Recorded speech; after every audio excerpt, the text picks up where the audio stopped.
Sister Friend Pack featuring 2 hit comedies that'll make you holler. Living Single, the complete first season, and Fresh Prince of Bel-Air, the complete 3rd season. Own the 4-disc box set on DVD today. WBLS.com.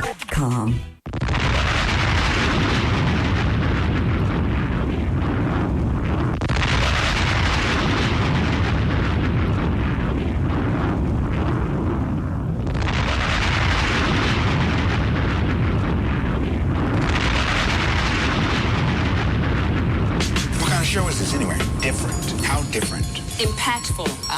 Cutting edge. Let's take this form, this very American tradition of entertainment into the 21st century, the new millennium. Okay, no. What's the name of the show? The Wendy Williams Experience.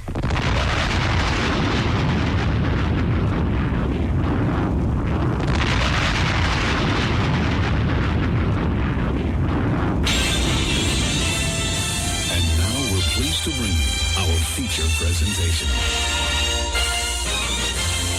Ladies and gentlemen, what you're here are about to witness the greatest queen of all time. Okay, party people in the house. Turn it up, yo. Turn it up. This is it. Allow me to reintroduce this queen. From west to east. Just better get it right. Y'all know the name. Wendy Williams. Been in this game for a while. I hate to brag. Ain't nobody. It is phenomenal. Like the queen. Right here. Who the world is this? With so much drama. From yo block to yo block. Heard of the number one female. Been doing this for years. Empty barbershop. Beauty salon. Who the world is this? With so much Again and again. Wendy Williams. Bringing your name up. A lot of you haters scared to death. She at it again. Wendy Williams. She in it to win. Wendy Williams. She back and she staying. Wendy Williams. The ain't playing. I like to present you. The winner of the Game Shoot of the Year award. Once again. Introducing the queen. Hey! Hi, everybody. Hey. Welcome to the show. So, it's still Black History Month, and we've got a really special guest coming in today. Does the name Ailia Bundles mean anything to you? Anything at all? Well, does Madam C.J. Walker's name mean anything to you? Okay, Ailia is the great-great-granddaughter of Madam C.J. Walker. It'll be really interesting to talk to her and find out what all's are doing in the family and whatnot. Anyway, also, Flavor of Love last night. Oh, my God. I thought about each and every one of you. I know we were all there watching. We can talk about that today. We'll talk about Juvenile, Liz Taylor, Sandra Bernhardt, Denzel Washington, Klay Aiken. Oh, and the first slave museum is opening in the United States. And so we'll talk about that. Plus, the phone lines are open. You know, we got Advice Hour next hour and the usual foolishness that goes on in the show. Hey, listen, it is what it is. Welcome to the Wendy Williams Experience.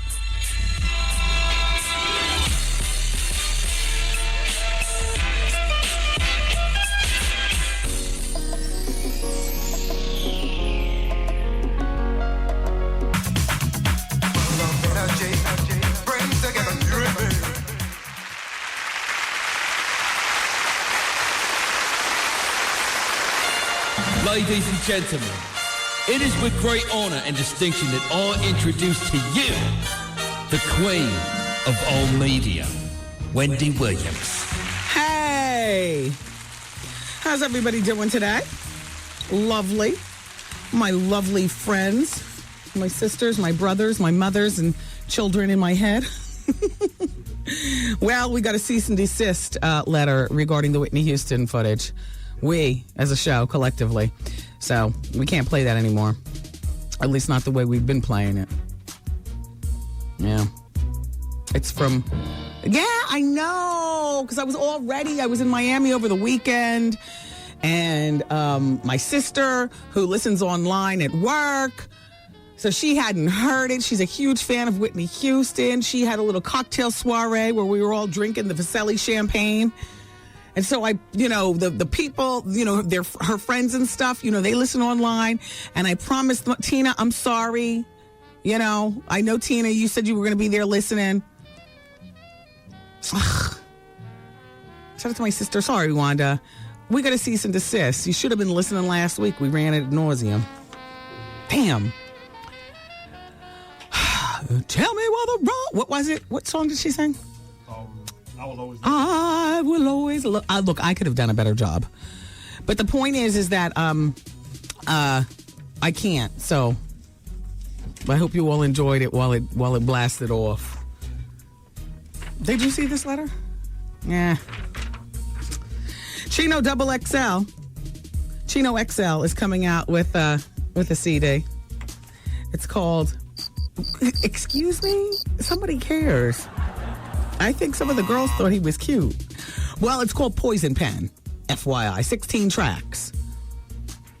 So this past weekend was the Magic Convention out in Las Vegas, with the clothing and stuff.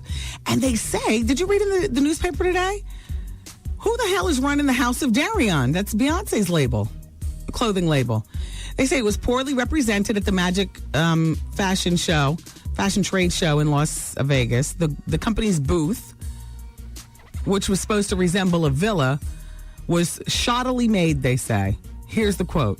It was so cheaply done. I hope that's not indicative of the clothing, Beyonce. Because we'll be stretching the seams of your clothing the way you do to other people's clothing. Beyonce likes it tight. And I am not mad. But they say the booth was cheaply done. The vines were visibly scotch taped to the villa. It was very un-Beyonce. Well, I guess people will be getting fired. Because I am sure that, I don't believe that Tina and Beyonce would have, something cheaply done. So people need to get fired. Beyonce is busy running around, doing all kinds of stuff. And, this House of Darion, it's like a little side project. I'm sure, she's on it, but she's also appointed people all through her singing career. I'm sure she's met some fabulous people that she can appoint to top positions in her clothing line. And they just messed it up. Myra Panache is reporting today in her column that, and this is something that many of you probably already knew. Hip-hop artists give us the impression that they have their own fashion lines. This is not Beyonce. I'm just talking in general now. But Myra goes on to say the majority of these artists get paid a one-time fee for the use of their name and the image, and they don't get any of the money generated by the clothing line.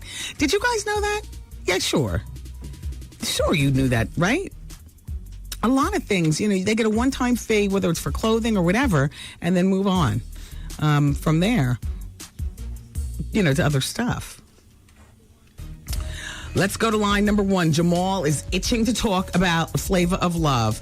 Jamal? What's up, Wendy? I was very disappointed at the fight. I really did think that some thumping was going to be going down. I did too, Wendy, but you know what? I think that, NY was just in such a shock. But you know what, though, too, Wendy? I don't want to play the race card, but I couldn't help but think this is a white woman spitting on a black woman. I was thinking of a whole nother aspect, a racial aspect. It's one thing to get spit in the face from anybody, but me as a black man, I was offended. You know what I mean? I couldn't imagine a white dude ever spitting in my face.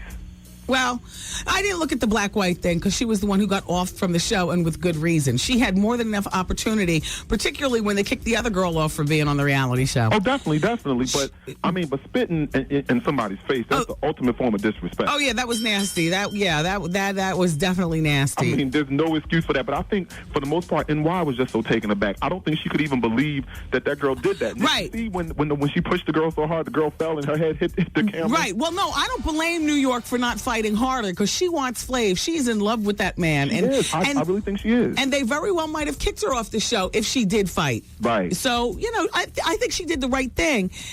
It's just that I thought there was more. Yeah. But what about her mother, though? NY's mother is a trip.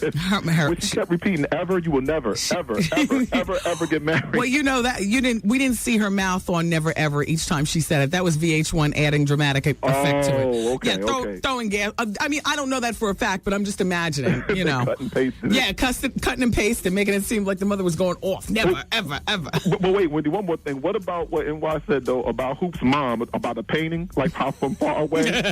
Yes. And when you get up close, ew. Very funny. Thank you, Jamal. Thank you, Wendy. Let's go to line number 4. Lynn is there. She's 38 years old. Hey, Wendy. Hey, Lynn. What's going on, Wendy? Hey, I'm doing well. How are you? I'm okay. I'm sitting here kicking and listening to you guys talk about Flavor of Love. Yeah. And that's what I was calling to talk about. Well, that's not what it says in the computer. You said you want to talk about Woman and Friends. Who said that? In the computer. That's what you told my girl Friday. No, you just picked me up, honey. It must be someone else. No, that's you, Lynn. 38 from Queens. No, I'm not Liz. Oh, crap. what line is this? My 4? name is Donna. Jacqueline. It's not Donna? No. Oh. I just picked up the line, Wendy. Okay. All right. It wasn't me. I was calling about because I heard you guys talking about Flavor of Love, and I was going to call you today about it. Yeah. You know, but you can go ahead if you want to talk to them or whatever, because you don't want to hear nothing about that boring crap anyway. Only thing I just wanted to know was New York was going to bust up behind, that's all. Yeah, no, but I'm glad that she didn't. I don't appreciate her spitting in her face. That's like spitting in all black women's face. I don't like that. See, I didn't look at it as a black-white thing. I didn't look at it as a black-white thing. I don't discriminate. Because she looked like a straight-up hoe. The white girl looked like a hoe at the end. She looked like poor white trailer trash. Well, that's what she looked like to me. I don't even know how he got with her in the first place. Well, it's Flavor. Does he have much choice? Huh? Nothing. All right. You are a mess. But you know what? You're cool. And just like I said, I'm glad she got booted off. And I hope New York win. That's who I want to win anyway. Thank you. Thank you for calling. All right. Bye-bye. By the way, 50 Cent, everybody, credits Eminem in helping keep him grounded in the game. Here's 50's quote. I kind of look to Eminem to gauge how I should respond to success. He's had even bigger success than I have in some areas. He's extremely helpful to me to staying level-headed. Yeah. All right. Lisa is on line number 6 from Kentucky. By the way, shout out to everybody listening in Memphis. The plane tickets have been purchased, and I will be coming to visit you. Damn, I forgot the date. Yeah, no. I didn't get the tickets. That's why. Ain't like the first week of March. The first week of March. No, this is the first week of March. No, wait. Wait, no. Hey, Memphis, I think I'm going to be there next week. Weekend after next. Well, I'll keep you posted. I can't wait to meet you all. My country cousins. I can't wait. Lisa's on line number 6 from Kentucky, though. And she wants to know. Oh, she's new to New York. You want to know where to go to meet people? Lisa? Okay, hang on. Line number 6, maybe again. Is it Kim? Nah, nobody's there. 7's on hold. All right, line number 7. Let's see if I have this right. Vanessa? Yes. Yes. She's 35. She wants to talk about the Magic Trade Show with the clothing in Vegas. Go ahead, Vanessa. Hi. Hi. Yeah, I went to the house of Darion. I saw Beyonce's mother, who in person she's stunning. Oh, she's stunning on TV. She's stunning. She's got a beautiful. She's small, petite. She's got a nice little body. I saw the father, but the mother was trying to fix the booth up on the inside. But was it as bad as they made it seem, or was it? No, because I've been going to Magic twice a year for 10 years. Mm-hmm. No one's booth is that spectacular. I mean, Rockaware does their thing. They got a big booth, but you're there to see the clothes. And you go on the inside, and they have their racks set up in the different sections to look at the clothes. And that's what's more important. The booth is, it was incidental. It's incidental. How did the clothes look? I looked at the jeans. They look really nice. That's what I was into, the jeans. And what I didn't like was I'm a buyer and a stylist. And the store that I buy for, we're more of an urban store with the Rockaware, the baby fat. They wanted you to fill out a form right there and put down the 5 top sellers you have of the kind of clothes you sell in your store. Uh-huh. So I was a little turned off, like, oh, do I have to have, high-end denim? I mean, her denim is a little more high-end. Right. but it's cut for the urban woman. Right. You know, I think it would do well in my step, so I was kind of like, oh, well, are they going to look and see, oh, she sells baby fat. She doesn't sell $200 jeans. Right. You know, that was my only comment. But the booth, you know, the jeans look good, the clothes look good, and I don't think the booth makes that much of a difference. Yeah, the girls in the office have zhuzhed up the clothes on online, and I've seen them. I've actually liked the look of the House of Darion clothes. One of the girls even has a pair of jeans. She walks around the office in them. The jeans look okay. The clothes look okay. I mean, I am not mad at Beyonce and her mother for this line. And as a matter of fact, I'm glad that you called to let us know that, you know, like the mother was there and the father was there.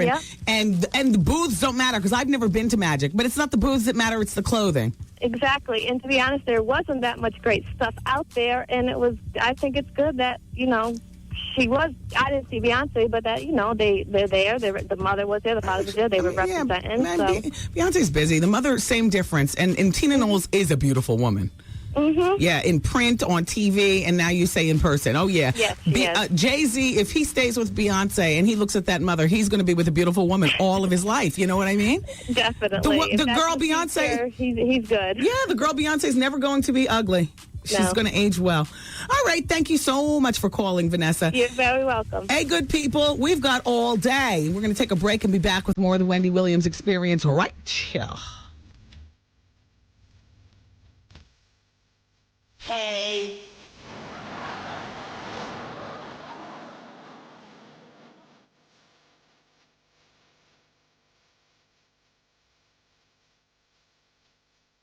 It's Wendy, man. I want to watch you eat each other, like feed off your face, get another woman up, hire a hooker, get some coke. Let's do it. The Wendy Williams Experience.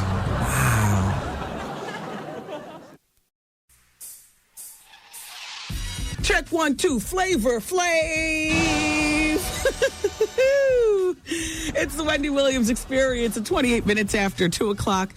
Right here on 107.5 WBLS. Today's R&B classic soul, and the trip to Puerto Rico is still on. 888-212-4534. If you are at all interested in going and having a fabulous time, you know, Keisha Cole, I got a big announcement to make at 4 o'clock, but Keisha Cole is going to be on the trip. We are partying, karaokeing. I've got my top dogs of comedy coming for the Wendy Williams Comedy Experience on Friday night, which is Tony Roberts, Will Spence, Capone, and Drew Frazier. And damn, think, shut up. I said Will. Rob Stapleton. Rob! The dudes are all coming. We're going to laugh. We're going to have a great time.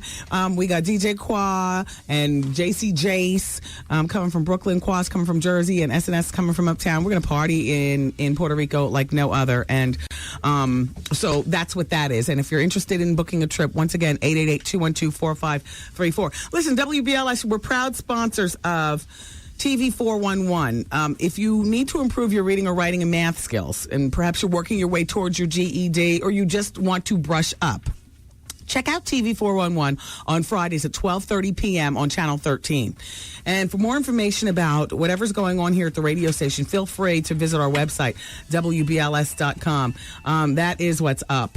All right, let's go to the telephone. We'll take a couple of... Actually, I drank a lot of water. I should probably... I'm really excited about our guest who's coming in today. Ailia Bundles, the great-great-granddaughter of Madam C.J. Walker. That's the hot comb heiress. She's in the back now? We're not expecting her until 4 o'clock. She got a perm, though. She got a perm?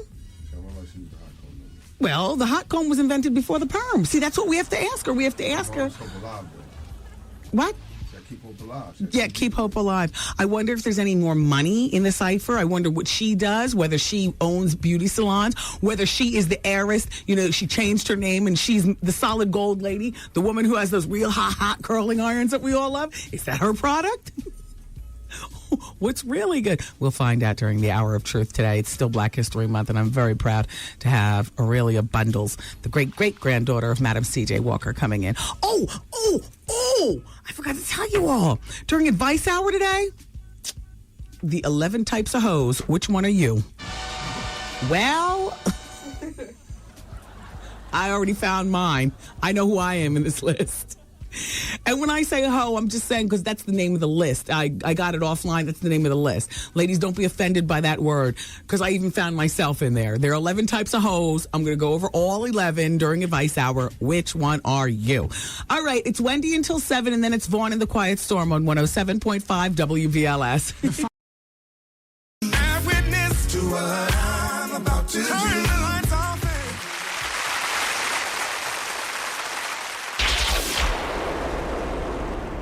Whitney Houston at the 2006 Winter Olympics.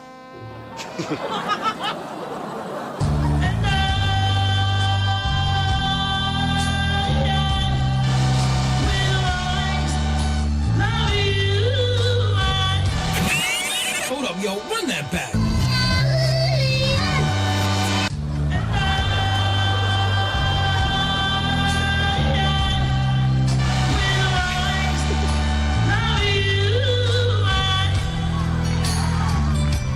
You all keep requesting this.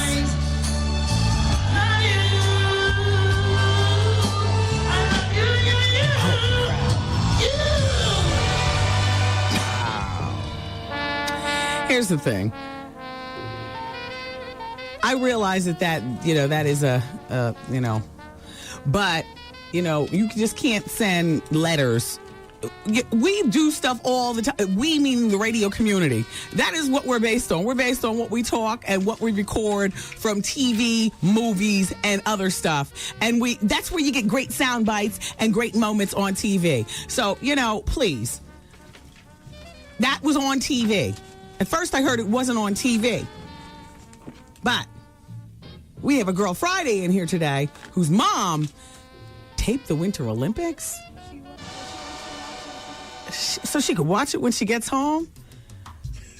Don't laugh at my mother. Is your dad still in the house? Yeah. Wow. My dad. Do they sleep in separate rooms? No. Oh, I'm just asking because she's interested in the Winter Olympics. I was like, wow.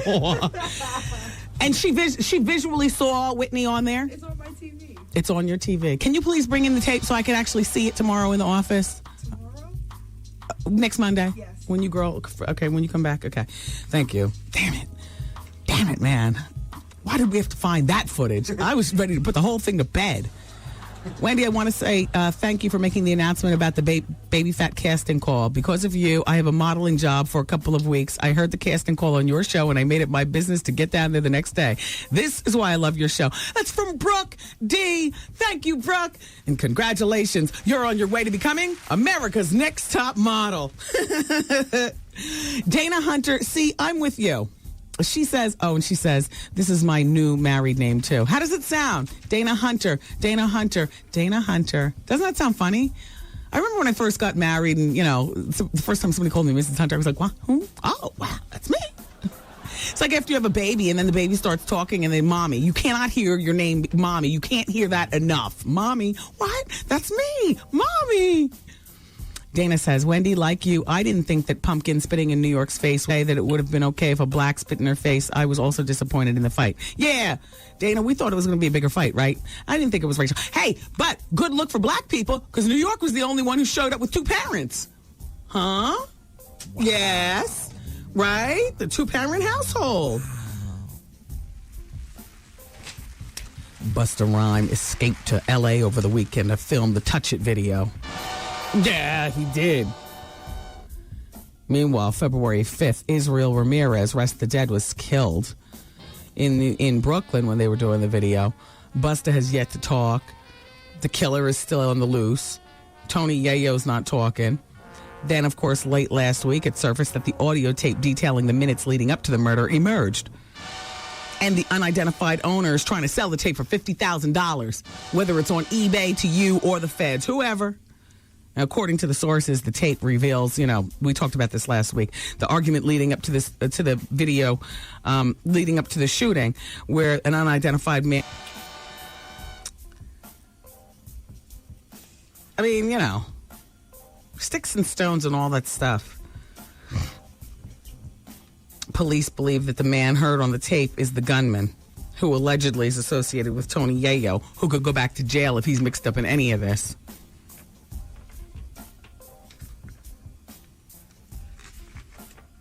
We still have people on hold, and I've lost I pressed a button on my computer, and now I definitely don't know how to get it back. So just blindly. Hi, it's Wendy. How are you today? Ooh. Hello? Okay. Hi, it's Wendy. How are you today?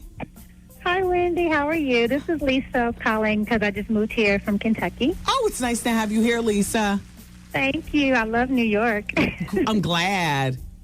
Yeah, and I was just wanting to know, I'm in the industry as far as modeling and singing, but just wanted to know, where are the places to go to meet and network? I used to live in Los Angeles, too, and just wanted to get some insight from you as to where I should be seen to try to network. The next Dons and Divas extravaganza. Okay. But that'll be months away. Right. On March 15th, I'm having a champagne sip. See, I only know where I go. You know what I mean? I don't. Well, that's fine. That's fine, because every time I listen to your show, I hear people that were there, and I'm like, oh, I wish I could have gone to that. I wish I have known about that. Well, so. Here's the thing. Okay, I'm going to give you, there's this place in the city called The Loft Space. It's on 515 West 29th Street. Okay. And it's an art gallery, but that night it's going to be a George Vasselli champagne sipping party. And for people who were at the party last time, the pours kind of got screwy. Not this time around. We are the boss of the bar. So the pours are going to be for an hour. It's March 15th. The place is called The Loft Space. You got the address, right? Yes, 515 West 29th Street. Yeah, JC Jace is doing the music, and so is DJ SNS. Also, you know what? Let me find out whether we're still doing auditions for the Puerto Rico trip, because, we're auditioning models, and if you are, if you are how you sound lovely. Yes, I would love to model and maybe even sing a little song or two for you. Easy. Back there. But welcome to New York. What's your name again? It's Lisa. Lisa, very nice to have you here. Thank you so much, Wendy. And I just started listening to your show, and I am addicted. Thank oh, my you. Goodness. Now I see what all the hype has been all these years about you. You are excellent. Fabulous. Thank you, Lisa. Take care. Bye-bye. Okay, thank you. All right, let's try to talk to some more people. Hey, coming up next hour during Advice Hour, ladies, I've got the list of 11 types of hoes. And which one are you? All right, we'll talk during Advice Hour. I found which one I am. I'm a combination of two of them, actually. It's a list that I found off the internet. I thought it was entertaining, so I brought it into you. I wish it said 11 types of ladies or 11 types of women, and then I was going to change it to say, everybody, I have the list of 11 types of ladies or 11 types of women, but I thought that how they had it on the internet, it had more bite. 11 types of hoes. Hi, it's Wendy. Hi, Wendy. How are you? I'm doing fine. That's good. Wendy, you talked about the magic show in House of Darion. The magic show is primarily a men's show. So if Darion was out there, it was just for a little bit of exposure. And what the booth looks like, it's no big deal. Yeah, that's what the lady... The clothing is fabulous, which it is. I've seen it, and it's great. And, they'll do the big women's shows, so it's really no big deal. So everybody should just calm down and let Beyonce do her thing. That is what... first of all, you missed the phone call that followed, where somebody called and said that they were actually out there, and that the booth is incidental, that the clothes are great. Because I've seen the clothes online. I think the clothes are good-looking clothes. I've been in retail and product development for 19 years. I'm talking buying and production and et cetera. And the clothes she did a good job. Yeah, they absolutely did a good job. And she's her own advertisement. So, magic, please. It's a little thing for her. It's no big deal. Yeah. All right. Thank you for calling. I love you. I've been following you for years. And actually, I've met you a few times when I worked for AMC, which is a retail establishment. You were with the lit station. And we've met in the hallway a few times. Oh, my gosh. Keep doing your thing. Thank you. Take care. Bye-bye. Bye-bye. Shout out to Mimi from the fax machine. Mimi, if you want to answer to your question, you must fax me your telephone number. Fax me your telephone number, Mimi, along with the next time that you ask the same question. You all, Advice Hour is coming up next hour. We've got the Medical Minute. I've got wide open phones. You can email me or whatever, and I'll respond. Wendy, man. My problem is I have a boyfriend, and the thing is that he wants to marry me. But I don't know if I want to get married to him because he has a drinking problem. Oh. The Wendy Williams Experience. I want you to ride. 107.5 WBLS, New York. This is RuPaul. How you do it? Work, turn to the left, work, turn to the right, work, turn to the left. How you doing? Work, turn to the left, work, turn to the right, work, turn to the left. Sashay, Shantae. Work. Ooh, Wendy girl, you better work.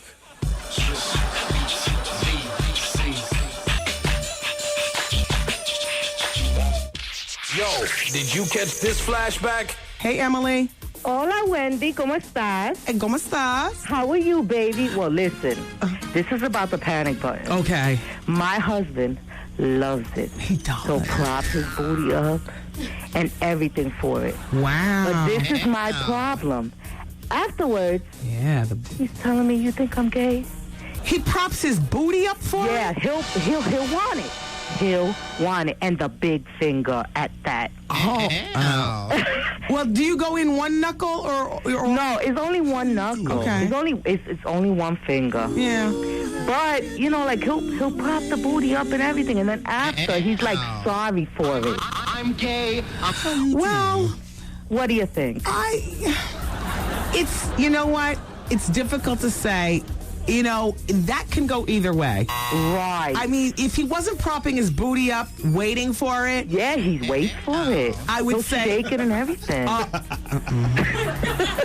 Easy, He'll shake Poppy, it see? up to my finger. My hand will be all towards my back, and he'll move that booty towards my hand.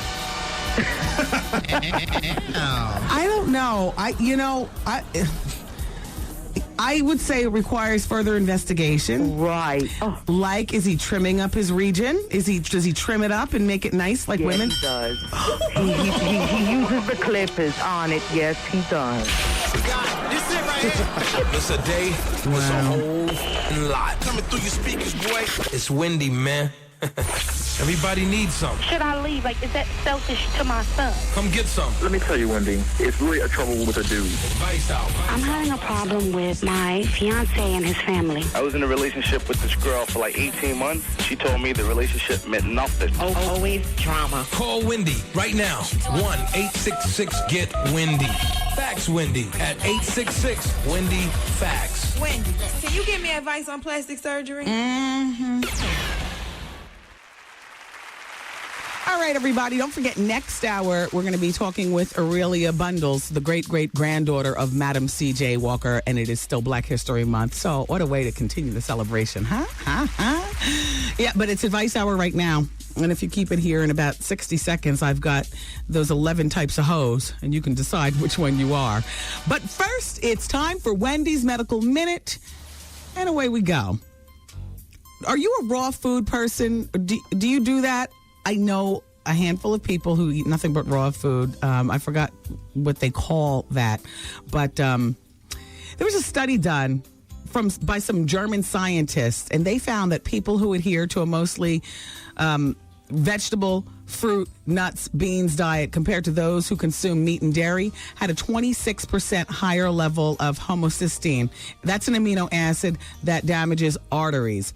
And here's the quote from one of the PhDs who was part of the study.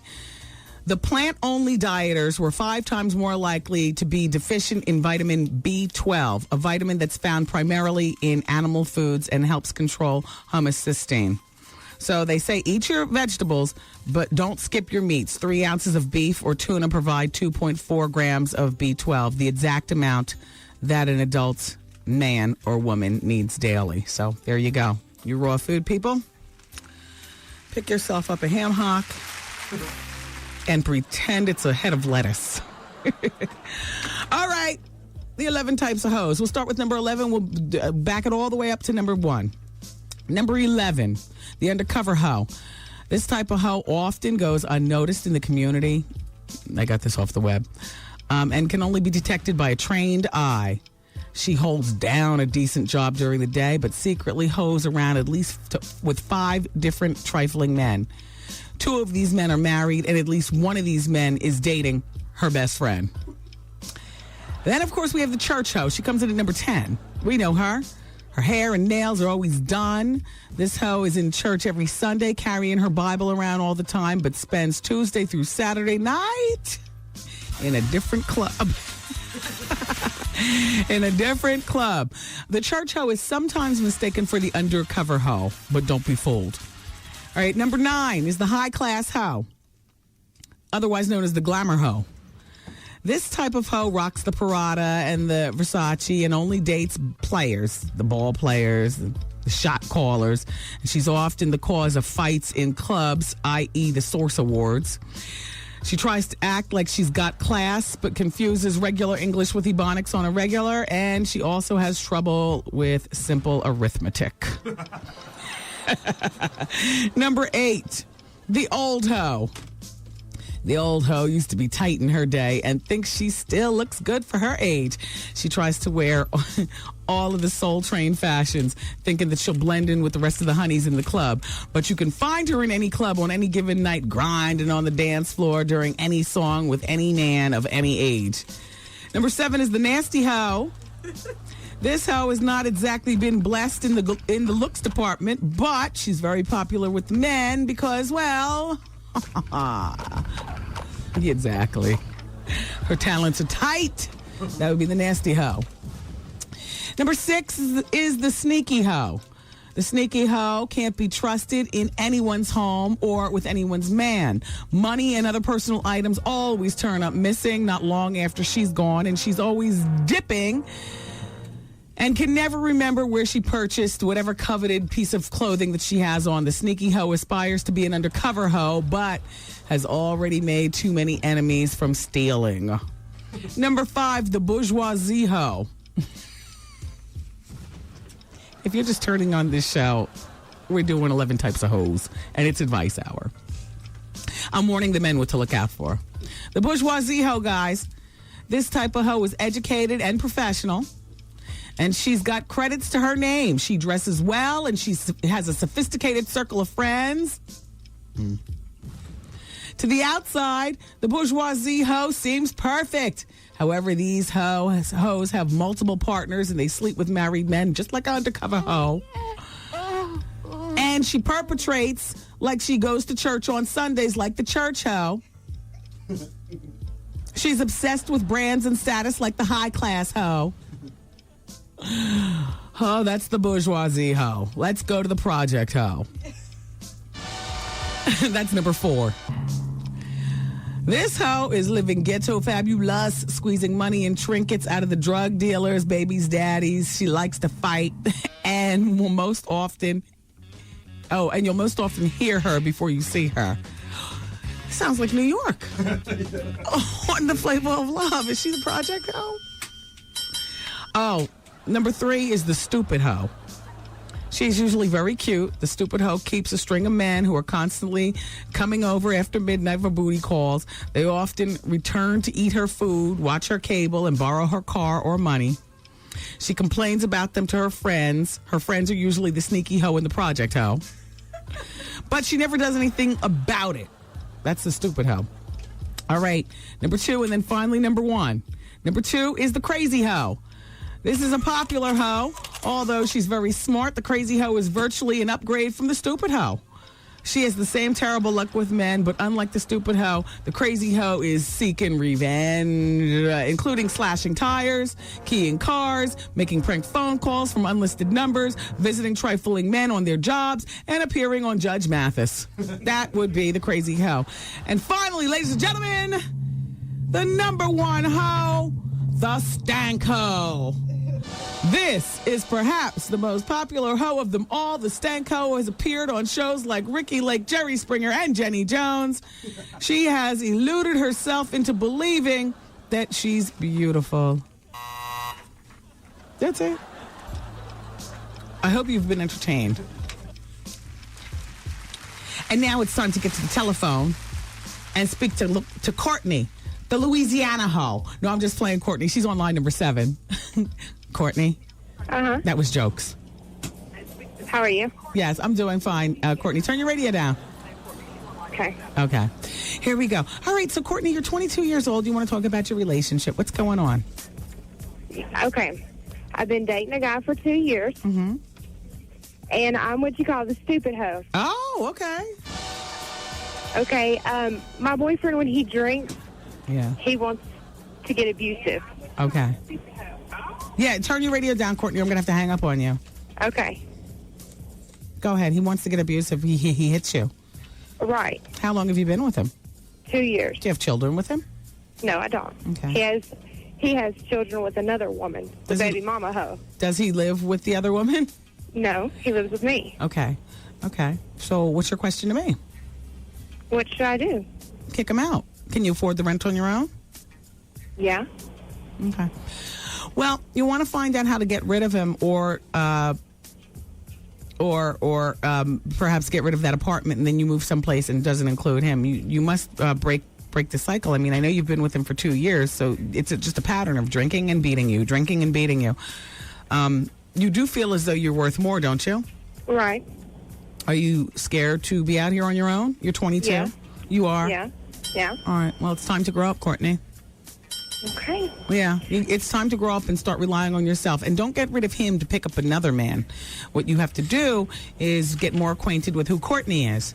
Right. And once you get acquainted with who Courtney is, you will not just feel better about yourself, but you'll be surprised that we will have the ability to perhaps attract a different kind of man. You know? Okay. I mean, when you've got nothing to offer, those are the kind of men that you attract, Courtney. Okay. Like you moved out of your parents' house into your apartment with him? Mm-hmm. Yeah.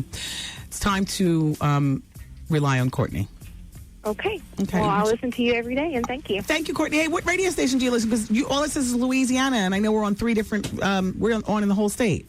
Right, 103.7. Oh, all right. The beat. Okay, thank you. Thank you very, very much. That's in Shreveport, everybody. Bye, Courtney. Okay. Melinda is in Memphis on line number 3. Melinda, I'm coming there in like 2 weeks. Melinda. Uh-oh. Melinda. Oh, damn. All right, Nikki on line number 6. Nikki's 27. She's got a question about relationships. Hi, Nikki. Hello? How are you? It's Wendy. I'm fine, and you? Oh, good. So what's going on, Nikki? I have a question about my relationship with my boyfriend. Okay. It's like we started dating. Well, we started dating since June, and we started getting closer in December because it seemed like his car had broke down, and so I let him use my car. Yeah. So we've been getting closer since December. Mm-hmm. So now I want to make sure. It seemed like to me the reason why we get together is the fact that he's using my car. It sounds that way to me. Yeah. So I just want to. But he seems secure because he already offered me to go to Jamaica with him in December for Christmas, and he be talking to me about marriage, but it seems like he don't. That's only so that he can continue using your car through the spring and summer to pick up other women. Yeah. Yeah. Don't fall for it. If you suspect it, it sounded that way to me.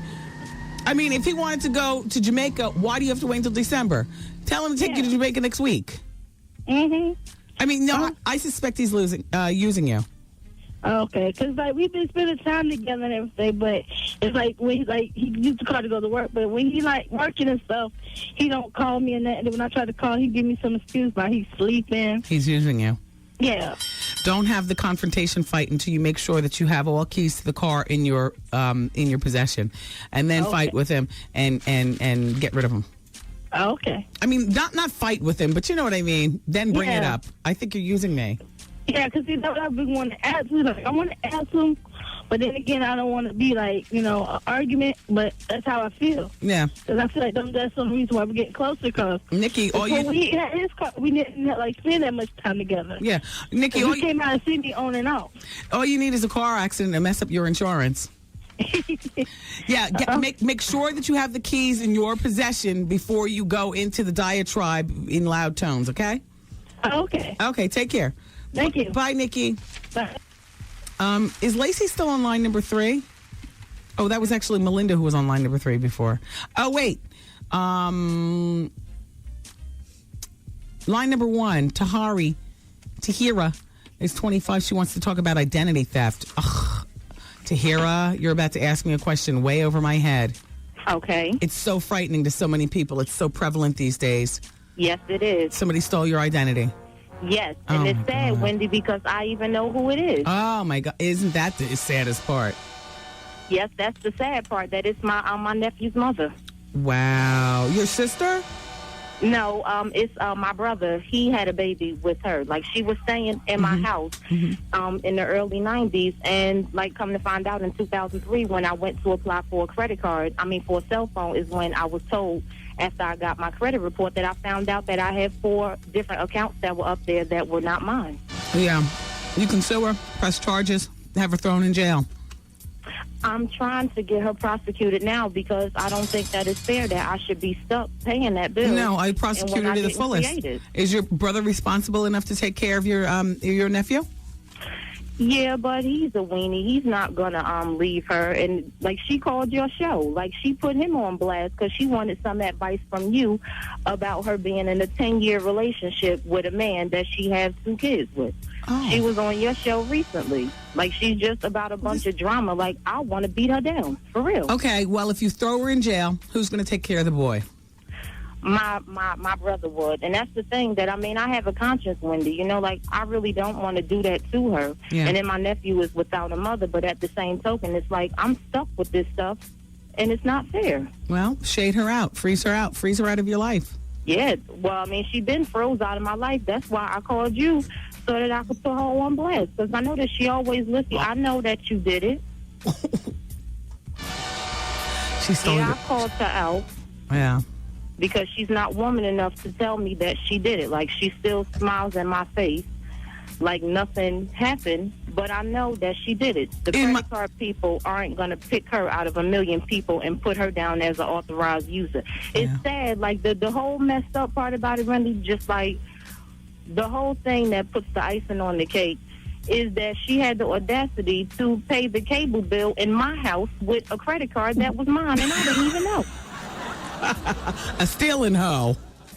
Yeah, a thieving, conniving tramp at that. She might be one of those undercover hoes. Wow. Well, thank you very much for calling, Tahira. I know people who've had their identity stolen, and it's a very frightening thing, and it's a very precarious situation when it's somebody within your family as well. All right, thank you for calling. All right, let me see. Do we have time? Oh, no, we don't have time for another one. Okay, everybody, keep it where you have it. And we're still in the midst of Advice Hour. If you'd like me to help you with a little something going on in your life, I don't know a lot, but at least you don't have to face me after you hang up the phone. I have a boyfriend. He wants to fight me. How old is everybody? I'm 43. Oh! She's 38. Oh! And he's 40. The Wendy Williams Experience. 107.5 WBLS presents the WBLS Diet Pepsi Getaway and Play Trip a Day. Get aboard JetBlue Airways. Sincerely, JetBlue. March 30th through April 2nd at the luxurious 5-star El Conquistador Resort and Country Club in Puerto Rico. Lose yourself in the vibrant beauty of this grand hotel. Perched on a 300-foot cliff overlooking the Atlantic and Caribbean Oceans. Relax and be pampered at the Golden Door Spa, El Con's tranquil path to inner and outer peace. Oh, hell, let's get to the point. We're gonna party. We're gonna have fun. I got DJ Quad coming from Jersey and JC Jace coming from Brooklyn and SNS coming from uptown. We're leaving nothing to chance. Keisha Coles is gonna be entertaining us, and I need you to be at my private island party. It's Palomino Island. It's in Puerto Rico, and we're gonna get down. Sponsored by Bally's Total Fitness. Meet your potential. The Universal Circus, back in the tri-state area, and Benjamin Rugg and Home Furniture Designs in Secaucus, New Jersey. So listen to the Steve Harvey Morning Show each weekday morning at 7:15 a.m. He's going to tell you the next time you can call in and win. Be the correct caller and pack your bags for the WBLS Getaway and Plane Trip a Day to the El Conquistador Resort in Puerto Rico. Or call Sheer Travel 1-888-212-4534 and book your trip to join us. It's the WBLS Trip a Day Getaway. Courtesy of Diet Pepsi. Light, crisp, refreshing. And the station giving you fun in the sun. 107.5 WBLS. WBLS and the New York City Department of Health encourage you to quit smoking. Call 311 for more information. 27 minutes after 3 o'clock on the Wendy Williams Experience. Diana Piscataway says, Wendy, I was in Vegas last week, and Star Jones from The View was signing books, and I have to say I was not a big fan of Stars, but she completely floored me with how good she looked and how gracious she was. Girl, look, she was sharp, and she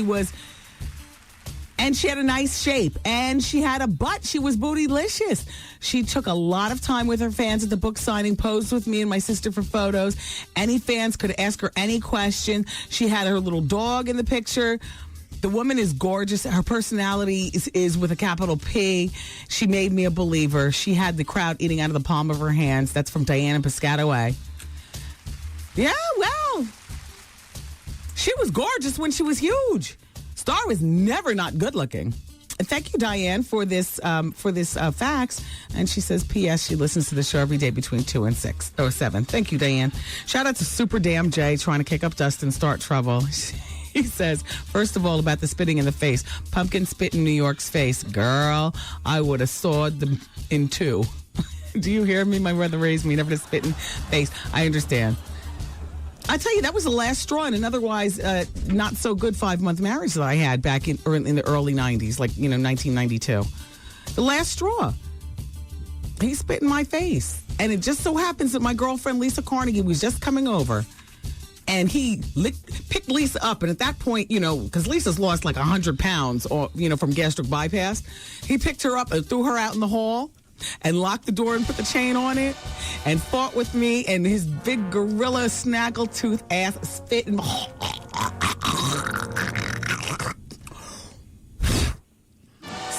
my face. Just nasty. And I was like, you know what? That's it. And Lisa was outside, like a best friend do. Wendy, girl! Was that before cell phones? Yeah, that was before everybody had cell phones. So she didn't have any cell phone to be calling no 911. And she knows me like the back of her hand. No matter what's going on in the apartment, you do not run downstairs to the doorman and spread my business all throughout, unless you hear me getting killed in there. And there was no pushing and knocking, just the... But he did pick her up and throw her out in the hall. That's okay, because she did come over right there with me celebrating while we smoked our Newports and watched the movie and then pack up all his crap while he was at work. When he came home, he found a note. Dear John, by the time you read this letter, I'll be luxuriating in my 2-bedroom apartment overlooking the water. Think I'm going to be the one to fall beneath. No. By the way, your crap is in storage in Jersey City, and I'll see you at work on Monday. Yeah, we work together. Yeah. It's hard, but that's what it is. Yeah, I secured an apartment. Sisters be doing it for ourselves. I had the nicest apartment at that point. I was just like, you know what? I'm going to go do the damn thing. Anyway, and yeah, Super J said, Wendy, please talk about Sheryl Crow getting cancer. That's what she gets for jumping off with a married man. Super J, no, you didn't say that. Super J, you could think certain things, but you can't say them, Super J. They just sound bad. But yeah, you know what? I have more about Sheryl Crow. We have to continue with Advice Hour, though, and I have to read about Dr. Stuart Mogul. Oh, hell. I really don't have to read. You can take the commercial copy and put that where back there. This hour of the show is sponsored by Judge Joe Brown. I don't need copy to read about Dr. Mogul because he actually was my doctor. He took care of both my bunions at one time. I can tell you he's at 15 West 72nd Street in the trendy, hip Upper West Side section of Manhattan. His telephone number is 212-769-0066.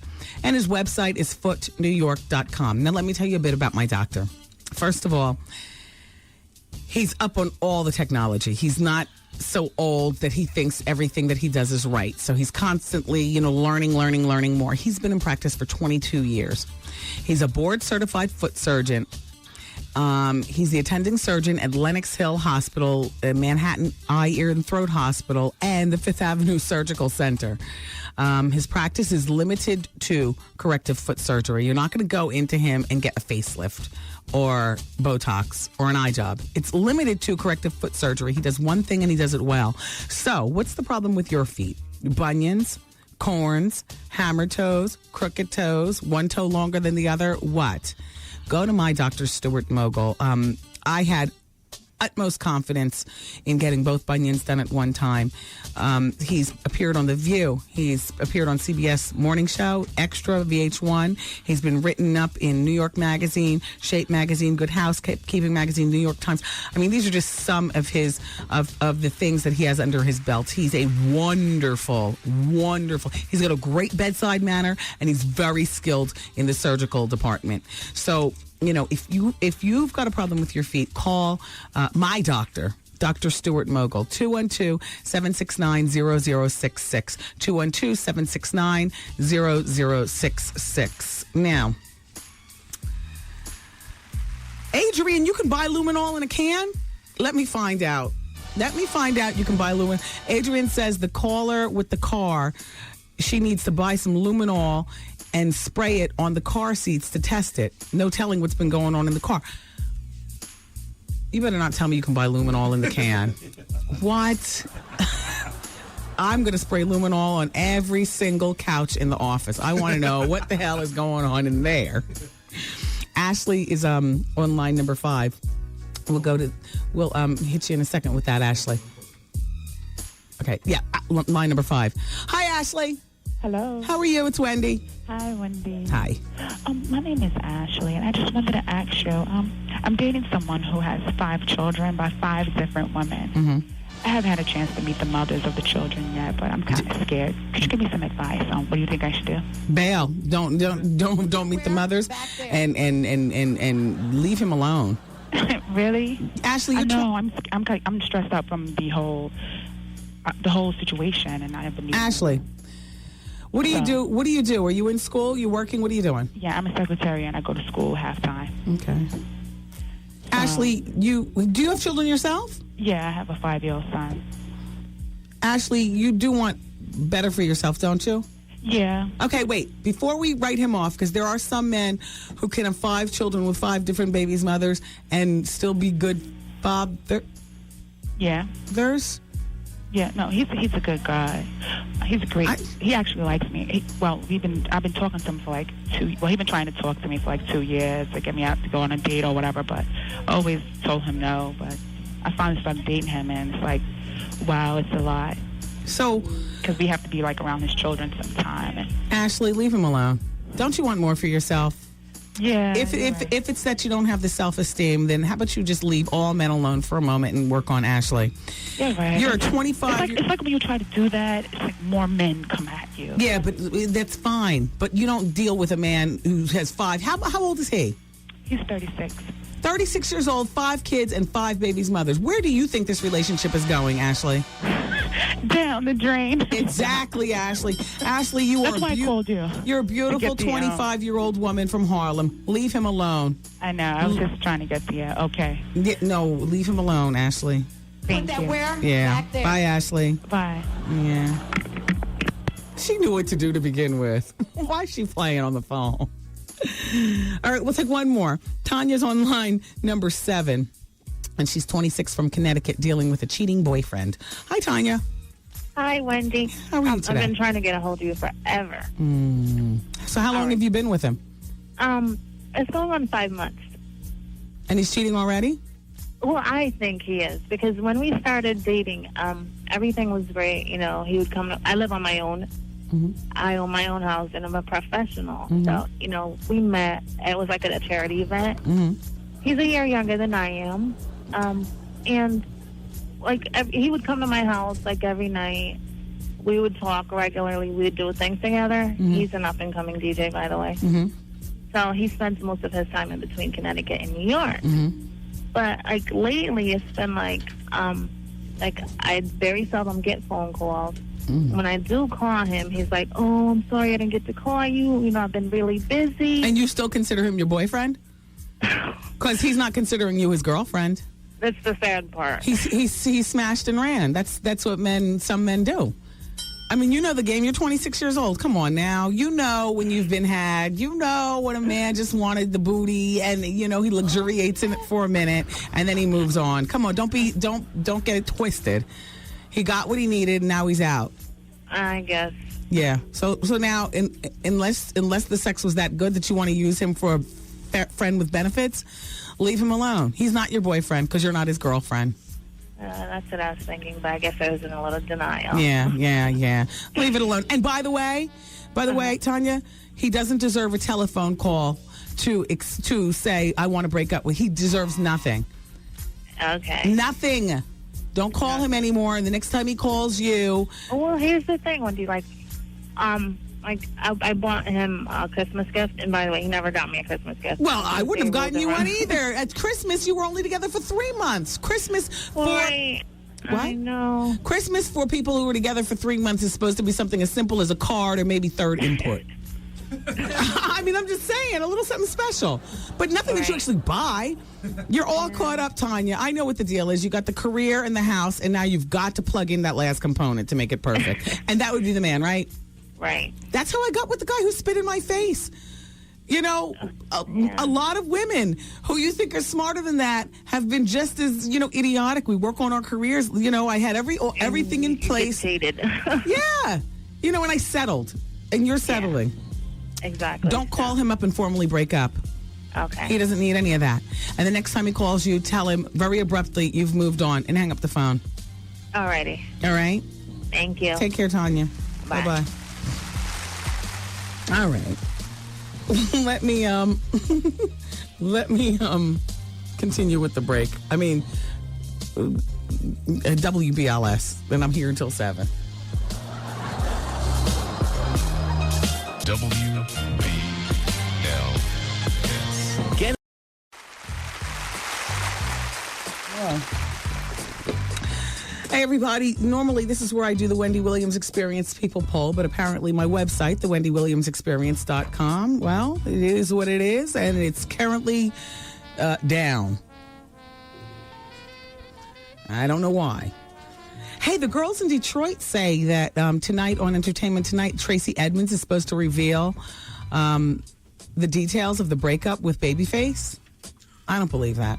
Because I believe that they care about their kids too much. They're partners and blah, blah, blah, and so on and so forth. I don't believe that. I don't believe she's going to say anything worth running to your TV about. Because I believe that they've got one of those kind of amicable, not amicable because they fight, I'm sure, like most couples when divorcing. But I think that they have business, and I think that they've worked out a lot of, who's not going to be giving breaking interviews about what. So you're not going to hear anything much. Adrian Lloyd says that you can purchase luminol kits at PetSmart for about $20. Let me find out. All you have to do is spray to see where the DNA is in the car, in the room. Oh, my God. Wow, Adrian. Adrian, can you fax back? Luminol is for blood. That's what the detectives use, right? Is it also for funky spunk? I mean, I'm just asking. Dear Wendy, I'm a 27-year-old woman who's been with a man for about 4 years. We have a relationship, but not a committed one. I met someone else about a month ago, and he blows my mind. He's about 9 years older than I am. He's incredible, Wendy. He shows me so much affection, and I'm loving it. But he makes me feel like a princess, better yet, a queen. I love this man I have known for 4 years, and I don't know for sure if he is the one that I want to be with forever. The question she has, everyone, is should I continue with this guy that I just met and see where it goes? He has a good job, a good head on his shoulders, but he likes everything, and he likes everything I like. He's into everything that I'm into. On the other hand, the guy I've been with for 4 years has a good job, a good head on his shoulders, but lacks the basic fundamentals when it comes to affection, i.e. hugging, kissing, and cuddling. What should I do?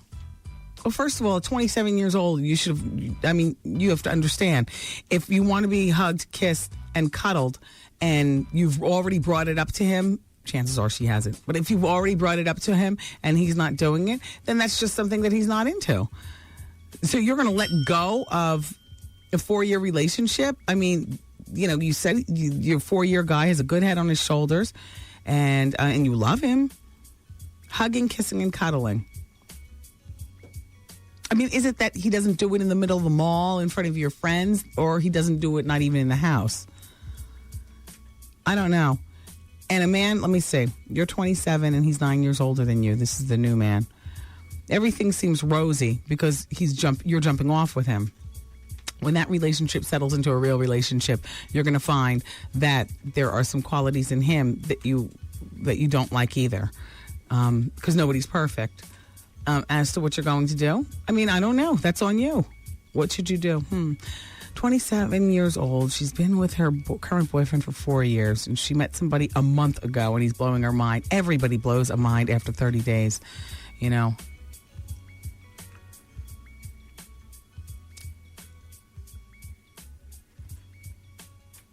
All right, I'll give you an answer. Stick with what you have and let go of the other guy. Let go of this new guy. What are you doing?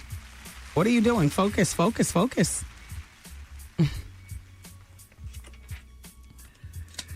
In a month, and she's saying we have so much in common. Who doesn't have a lot in common in 1 month? Oh my gosh, the euphoria of it all. Oh, the sex is crazy, and everybody's just a cuddling and a calling on the cell phone 25 times a day. Oh my gosh.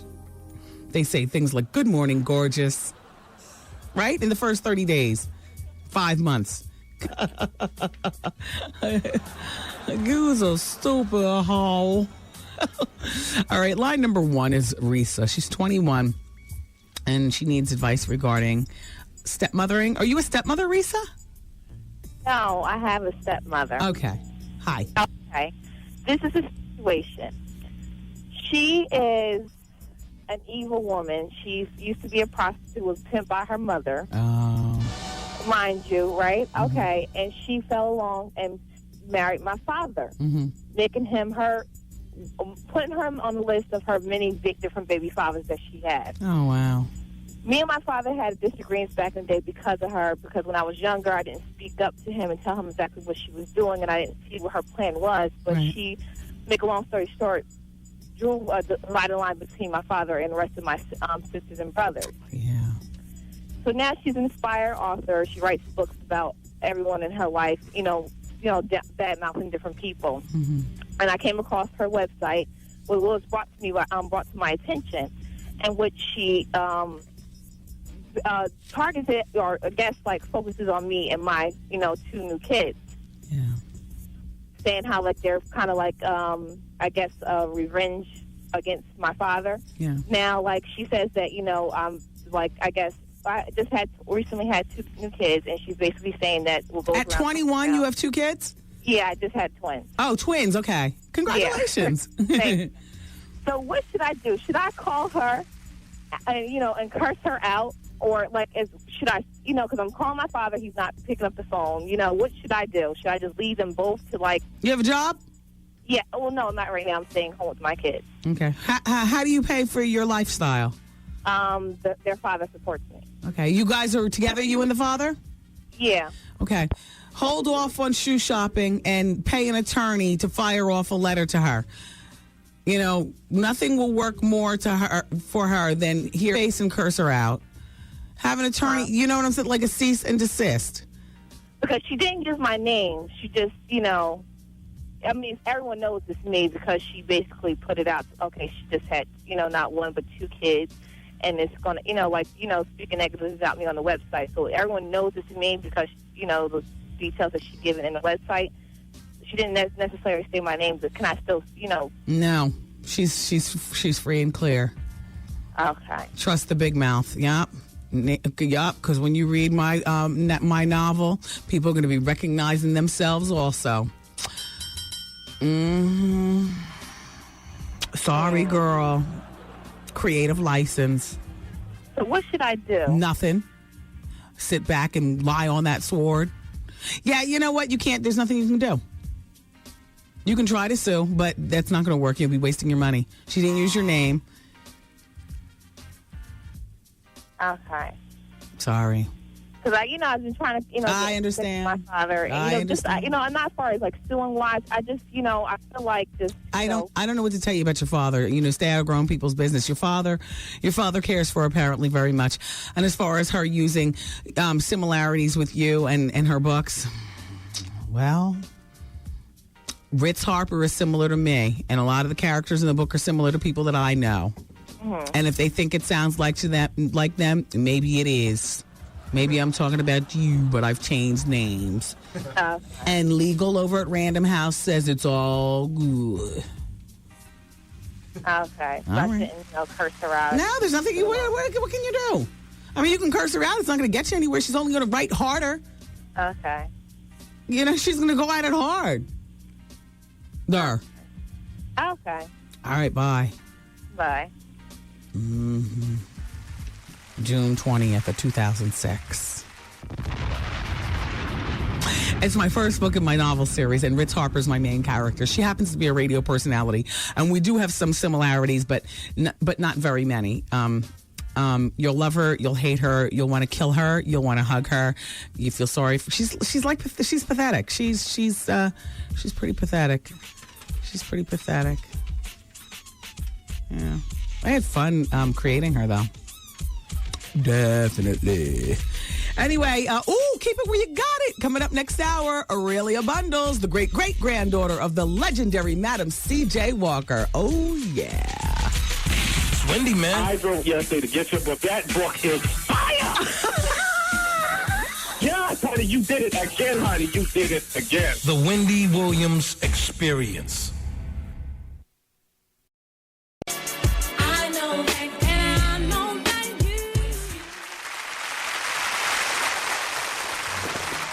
Everyone,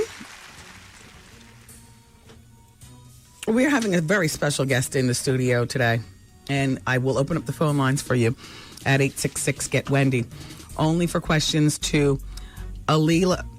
I was saying her name wrong at first. It's Ailia Bundles. She is the great-great-granddaughter of Madam C.J. Walker. She happens to be an award-winning network television news producer and a former ABC News deputy bureau chief in Washington. She's the author of 2 books, and we'll speak to her about them. She's also, and you know I love my higher learning, what do you call them? Okay, she's on her way in the hall. I love it when, the higher the learning, the better. What do you call this schools? Damn, because I didn't get into one. Ivy League, of course. I don't know why I couldn't think of it, because I was distracted. I'm looking for her to come down. She graduated magna cum laude from Harvard and Radcliffe, and she got a master's degree from Columbia. This is a heavy woman right here. Ladies and gentlemen, welcome Ailia Bundles to the studio. Hello. Have a seat. Am I saying your name correctly, Ailia? Ailia. Ailia. Mm-hmm. Ailia is the great-great-granddaughter of Madam C.J. Walker. That's right. In front of me, I've got some old-school crimping irons. I've got hair, scalp grease, face powder, all this stuff. How old is this stuff? Well, now, these that you have are late 40s, early 50s. Wow. How interesting. And so you're taking these around in some sort of traveling museum? Do you have something? Actually, Pantene Relaxed and Natural is doing this wonderful show called Hairtopia. Ooh. And March 5th, because I know you have listeners in Atlanta. Yes. March 5th, they're going to be at the Atlanta Apparel Mart. Wow. And all this exhibit will be there from 1 to 5. Yes. And then there's this fabulous runway hair competition from 7 to 9. And then it's going to Detroit and then to Chicago. So now, how are you keeping the legacy going? I mean, I see that you're going to be traveling doing that. And you've written 2 books. Mm-hmm. Tell us about the 2 books that you've written. Well, the first one was a young adult book that was called Madam C.J. Walker, Entrepreneur. Okay. The more recent one is the much more comprehensive, all the research of 30 years, called On Her Own Ground, The Life and Times of Madam C.J. Walker. I have to send you a copy of that book. Yeah, I would love to get that. Now, how old was Madam C.J. Walker when she hit with your great-great-grandmother, when she hit with the curling iron? Well, the pressing comb. Right, the pressing comb. And she didn't invent it. You would be surprised to know it was around. It was in Bloomingdale's and Sears catalogs in the 1890s. So that means some white women were using the hot comb. Wow. So it was around before she started her business, but she popularized it. But her business started in 1905 when she was 38. Before that, she was a washerwoman. I was going to ask her hair was falling out. So she developed a hair product to heal scalp disease and make her hair grow back. And that was really sort of the initial product, the Wonderful Hair Grower, which we couldn't call it. We couldn't keep calling it Wonderful Hair Grower by the FDA wouldn't let us. So it was Hair and Scalp, that other product that's over there. Hair and they had to change the name. They couldn't say it was a grower. What was her life like prior to that? She was a washerwoman at 38. Sometimes people think that at 38, it's over. Well, it's not over, but you just, maintain what's already going on. Was she married? Did she have children? Was she working 20 hours a day? More than that. More than that. Well, I guess there are only 24 hours in a day. Yeah. But, by then she was a widow with a teenager, and when she was 38. Her daughter had been born when she was 17. Yeah. But the first husband died. She was making $1.50 a week. Wow. Struggling. And she came upon this hair product. Then her hair started to grow, and other women said, "What are you doing?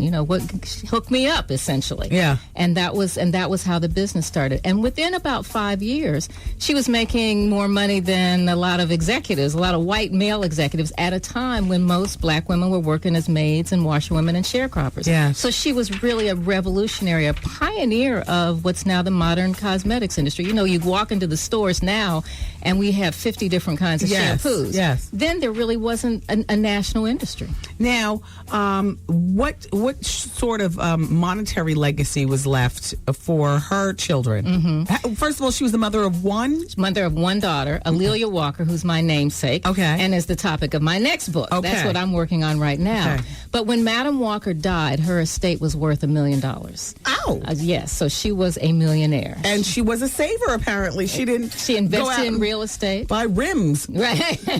Well, you know what she did? She loved cars and furs, and she said, but she said she invested her money. She bought real estate. She built a mansion in Irvington, New York, just north of here. It's still there. It's a National Historic Landmark. Didn't she buy a theater in Detroit because they wouldn't let black people in the theater? So she bought the theater. In Indianapolis, it was built. I mean, they built it from the ground up. There you go. Yeah, built it from the ground up. I vaguely remember hearing that story. Wow. And for your listeners in New York, when she was investing in real estate in 1918, the area where Park West Village is, she owned property there. Now, that was later sold, but she was a very visionary woman about how to use her money. So, Ailia Bundles is in the studio right now. Are you married and you have children? I have a wonderful significant other. No biological children of my own, but lots of young people who I love. Okay. Yeah, I was going to ask you who's helping you maintain the legacy. Well, it's really me. I'm telling the story, but I have a website, MadamCJWalker.com, that kids come to. This time of year, I get 100,000 hits a month. So there are lots of young people learning about it, and people who are passionate about Madam Walker. Isn't that interesting?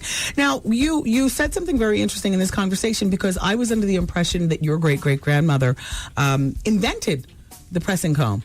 Right. But in fact, it was available in catalogs prior. She just popularized it. Exactly. Now, if it was available to the white ladies in like the Bloomingdale's catalogs and stuff, she popularized it amongst black people. Like you can do this. What do you think about some of the different hair products and styles out today? From weaving to bonding, clip-in, sewed-in hair, and all like that. What are your thoughts, if any? Well, absolutely. I think Madam Walker was very conscious of the variety of styles. So people associate her with hair straightening, but it was really about healthy hair, and that's kind of what this Pantene Relaxed and Natural. You can find out on this wonderful website, scienceandstyle.com, that talks about this sort of range of beauty and range of aesthetics of black women. I mean, I think our hair is almost like jazz in the sense that it's a little bit of African, a little bit of American, a little bit of European. That we take all of those things into account. Do you have white in your family? You mean a European ancestry? Yes, you're very fair, and your hair does not look processed. I'm just asking. My grandmother had a lot of Native American ancestry, and she was actually adopted by Ailia Walker, and she was a model because her hair came down below her waist, and Madam Walker would demonstrate the hair care products on her. Wow. So I've got a lot of that going on. In fact, I laugh and I say I've got all my ancestors going on in my hair, because depending on where you touch, it's a little African, a little European, a little Native American, a little bit of everything going on. It's about 1 inch and curly, everybody, on the top, her hair, 1 inch curly, and it's a very nice. Actually, that's a natural style that you have. You don't need any of these products right here. I am sitting here looking at this crimping iron from, how old is this crimping iron? That is late 19th century. 1800s, late. Have you ever tried to sell it on eBay? I had to tell people, eBay, you have to be careful on eBay. Yeah. So one of my friends saw something, a Madam Walker product that somebody was trying to sell about a month ago, and so they bid on it for me, and it was a fake. What? It was a fake. And we found out the same day that article was in the New York Times about eBay. So you have to be very careful. So now you're a successful woman in the field of journalism. journalism is your main job. I would imagine your side job is keeping your great-great-grandmother's legacy alive. Tell about when you were at, working at the bureau in D.C. on ABC News. Were you on camera? Were you a news writer? What were you doing? I've always been a producer, and more recently an executive director of talent development. But my last day at ABC was 2 weeks ago because I'm taking this leap of faith, telling this story, writing this next book. I'm involved on the board of the Madam Walker Theater Center in Indianapolis because we're trying to promote the legacy. So, I love doing, that's what I'm supposed to do. I think is tell this story, this inspiring story of Black women and being involved in these kinds of things. Ailia, are you an only child? I have two brothers. Now, you went to Harvard, and your educational background is just very impressive. Harvard, Radcliffe, Columbia. Originally, when you went to Harvard, were your parents able to afford to just send you, or did you try to go on the Madam C.J. Walker, ride out on great grandma's train? When I was young, both of my parents were in the hair care business. And so, I grew up in a very comfortable middle-class home. And so my father was able to pay the tuition. Gotcha. And to tell you the truth, I really didn't focus on Madam Walker. I didn't really want to emphasize that because I wanted to have my own identity. Yeah. But it took me a little while of getting mature to realize I need to tell this story. Embrace it. Embrace it. But it took me a while to do that. Yeah. So, because the brothers might not have necessarily been the ones to take it because you're a woman, she's a woman, and like that. So That's what do your right. brothers do?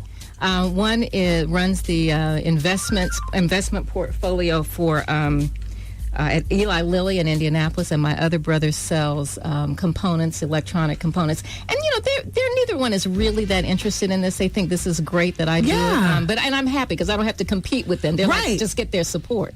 Geez, your family has been doing well for ages.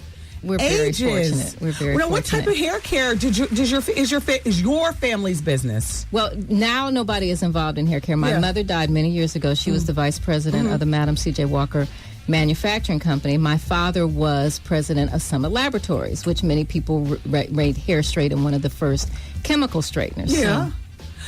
So Madam C.J. Walker actually had laboratories. Now the laboratories were created once she passed on, your great-great-grandmother? She built her first factory and beauty school in 1908 in Pittsburgh and in New York on 136th Street where the Countee Cullen Library is now. That there was a building that was torn down, but that was the beauty school in New York, the beauty salon. It was state of the art, everything. I would love to hear. Wait, how long ago was that? Because that was 1913 when that.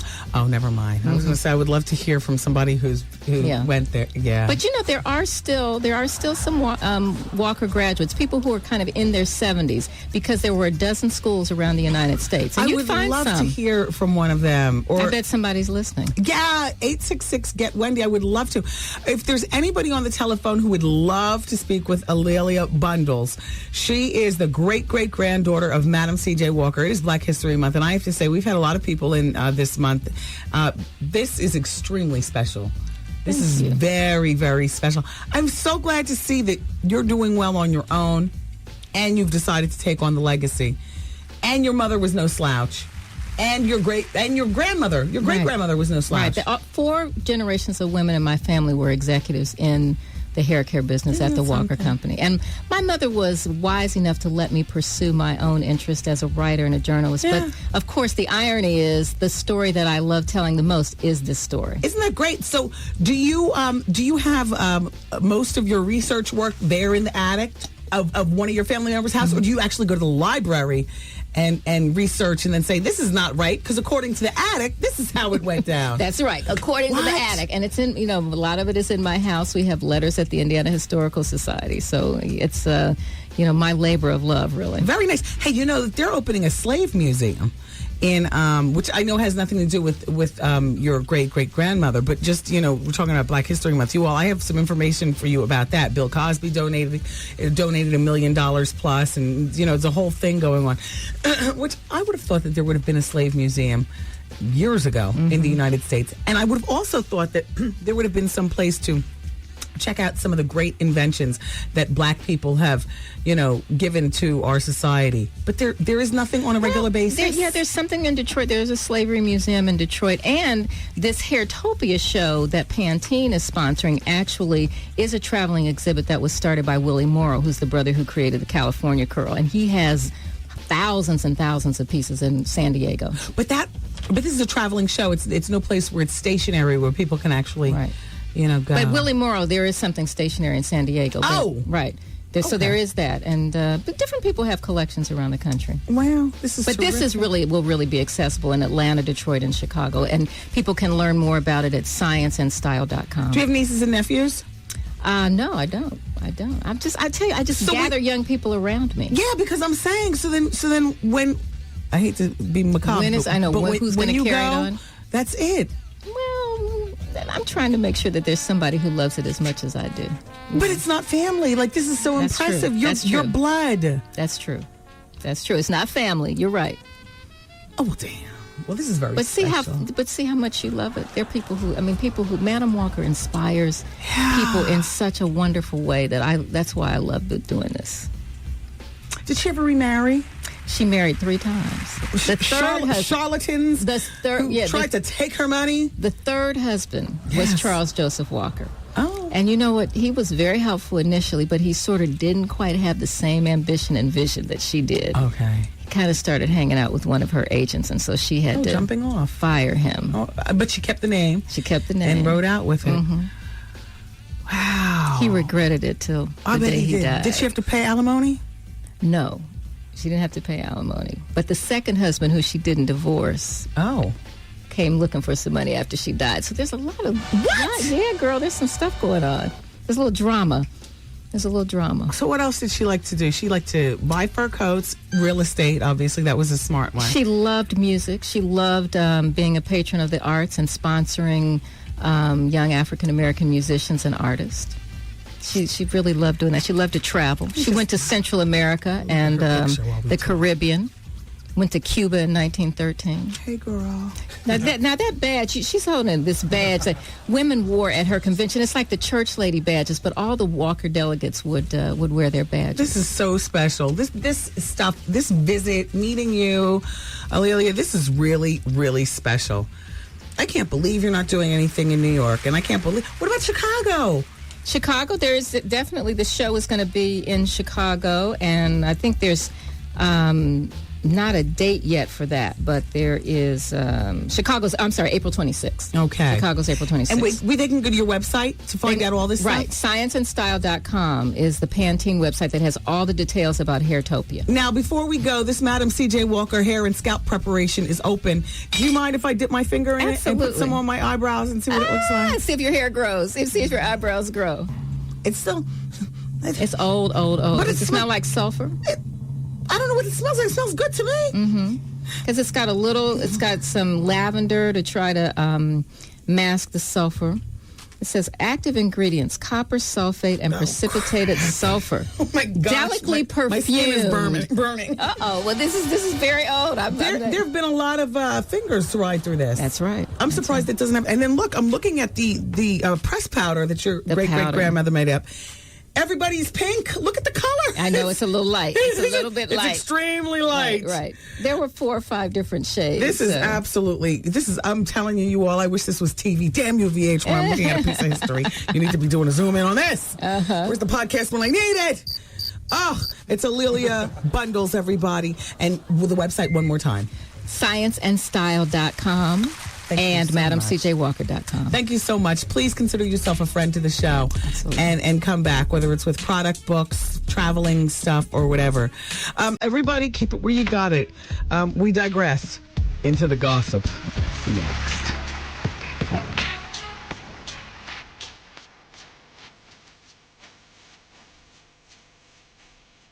Wendy, man. This show is crazy. Just make sure it stays broadcast right here because it's crazy. Everybody I know loves it, even my mother. The Wendy Williams Experience. The New York City Department of Health encourage you to quit smoking. Call 311 for more information. Yes, there's a whole lot of celebrating going on here at WBLS 107.5. Today's R&B Classic Soul, Steve Harvey in the morning and the Wendy Williams Experience in the afternoon. Thank you so much, everybody, for supporting our radio station.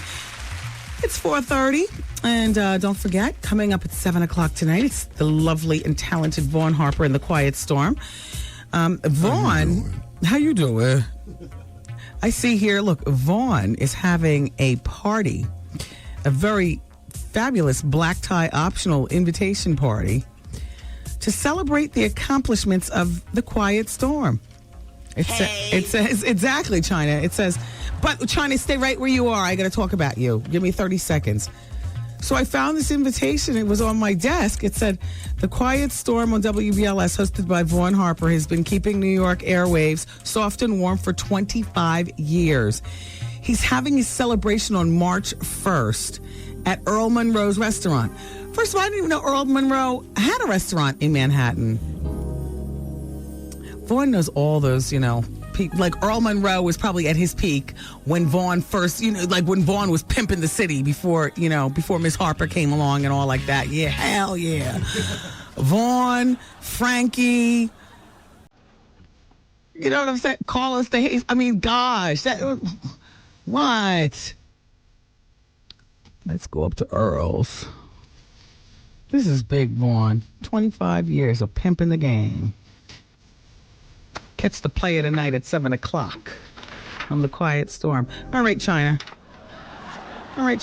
So I understand you've cleaned up your life, but you've abandoned your little brother? Hey. Well, China, your brother was with you when you came to the show. As a matter of fact, I think within the first 10 seconds of you stumbling into the interview, you said, keep your head. I see the way you look at my brother. Your brother was in the room. Your brother was a person who was, I thought, trying to prop you up, although I could never figure out why a brother would let his sister go out like that, even if he's on the payroll. Like, I couldn't imagine my brother Tommy letting me show up to an interview like that, even if I was paying Tommy. I could not imagine it. So I thought that she was just kidding about it being her brother when she came in here. But it says, great question for China. After we stuck her in rehab, she moved out of the house we were living in, and I haven't seen her. Maybe you should do a show on China abandoning her little brother. No. I mean, when you sober up, you got to get rid of everything that's not good around you. I mean, Toby, I don't know. What happened? Congratulations to Tyler Perry. Drag queens win all the time. Tyler Perry's Medea's Family Reunion, #1 at the weekend box office. $30.2 million. Exactly. Are you kidding me? They did better than the Pink Panther first week.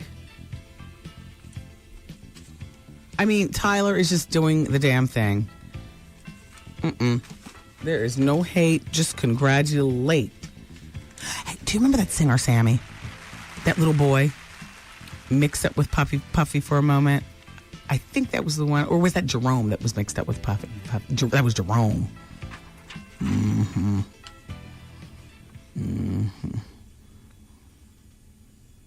Anyway.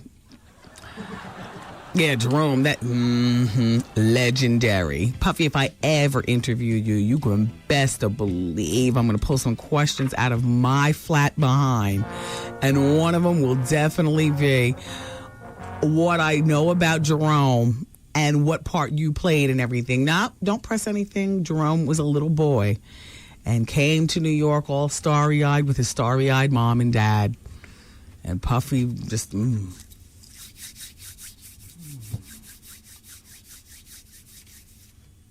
And the rest, as they say, is history.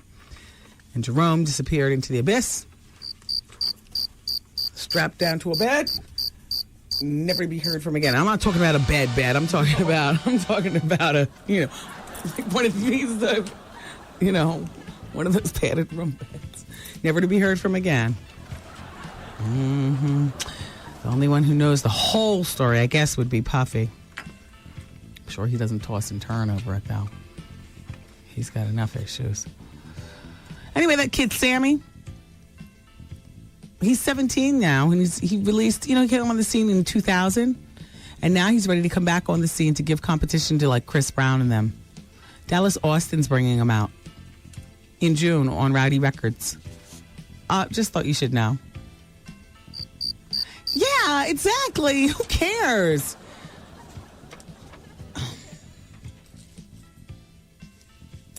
All right, LA weight loss. Well, 1-800-448-TRIM, 1-800-448-TRIM. LA weight loss. I'm on LA weight loss. I stumbled this weekend. I had a couple things I shouldn't have had. But I compensated by working out both Saturday and Sunday. And somehow I think that I did okay. I'm working on losing 10 pounds to go to Puerto Rico from LA weight loss. So far, I've lost 6 of the 10 pounds. And the first 4 pounds came off really, really fast. And it took a moment for the second 2 pounds to come off because I've been working out as well as, trying to lose the weight. The 15 pounds that I lost almost 2 years ago has stayed off. I am very satisfied with LA weight loss because I've been on a bunch of different weight loss programs where you lose the weight and then you gain it right back because you're doing something crazy like taking pills or starving yourself or it's the gum and diet Pepsi diet or, there's a bunch of stupid weight loss programs out there that some don't work at all. Some are just quick fixes. As soon as you put a morsel in your mouth, you gain it back. Look, I don't want to do that anymore. I don't want to do that, first of all, to my body. They say that yo-yo weight, losing and gaining is not good for you. I don't want to do that to my body. I want to lose the weight, keep it off, feel great. I don't want to starve. I want to eat real food for real people, and that's LA weight loss. Find out what millions of people already know. Find out what finally got me to stop the diet craziness. It's LA weight loss. 1-800-448-TRIM. Give them a call. They work and they're affordable. 1-800-448-TRIM. It's LA weight loss. It worked for me. It could work for you. It's LA weight loss, baby. All right, we should continue with the break. When we come back, we're going to continue the gossip. Klay Aiken's, Denzel Washington, Sandra Bernhard. I'll tell you about that slave museum. We still have to talk about Liz Taylor. If you guys are finished with Flavor of Love, we can move on to Juvenile and Hilary Swank. Come on, it's Wendy, man, till 7 on BLS.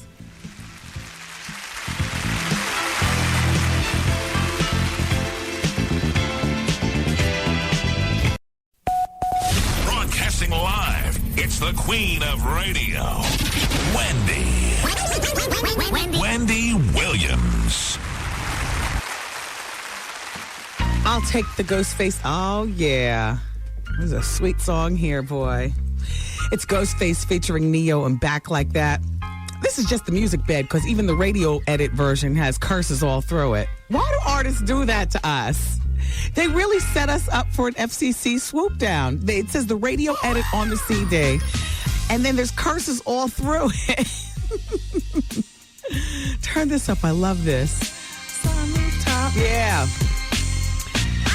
Ghostface will be in Puerto Rico with us. So if you are going to Puerto Rico, what you need to know is, Ghostface will be on the island along with Keisha Cole, DJ SNS, DJ JC Jace, DJ Quad of Jersey, Capone, the gangster of comedy, Drew Frazier, Will Spence, Rob Stapleton, Tony Roberts, me, Steve Harvey, you.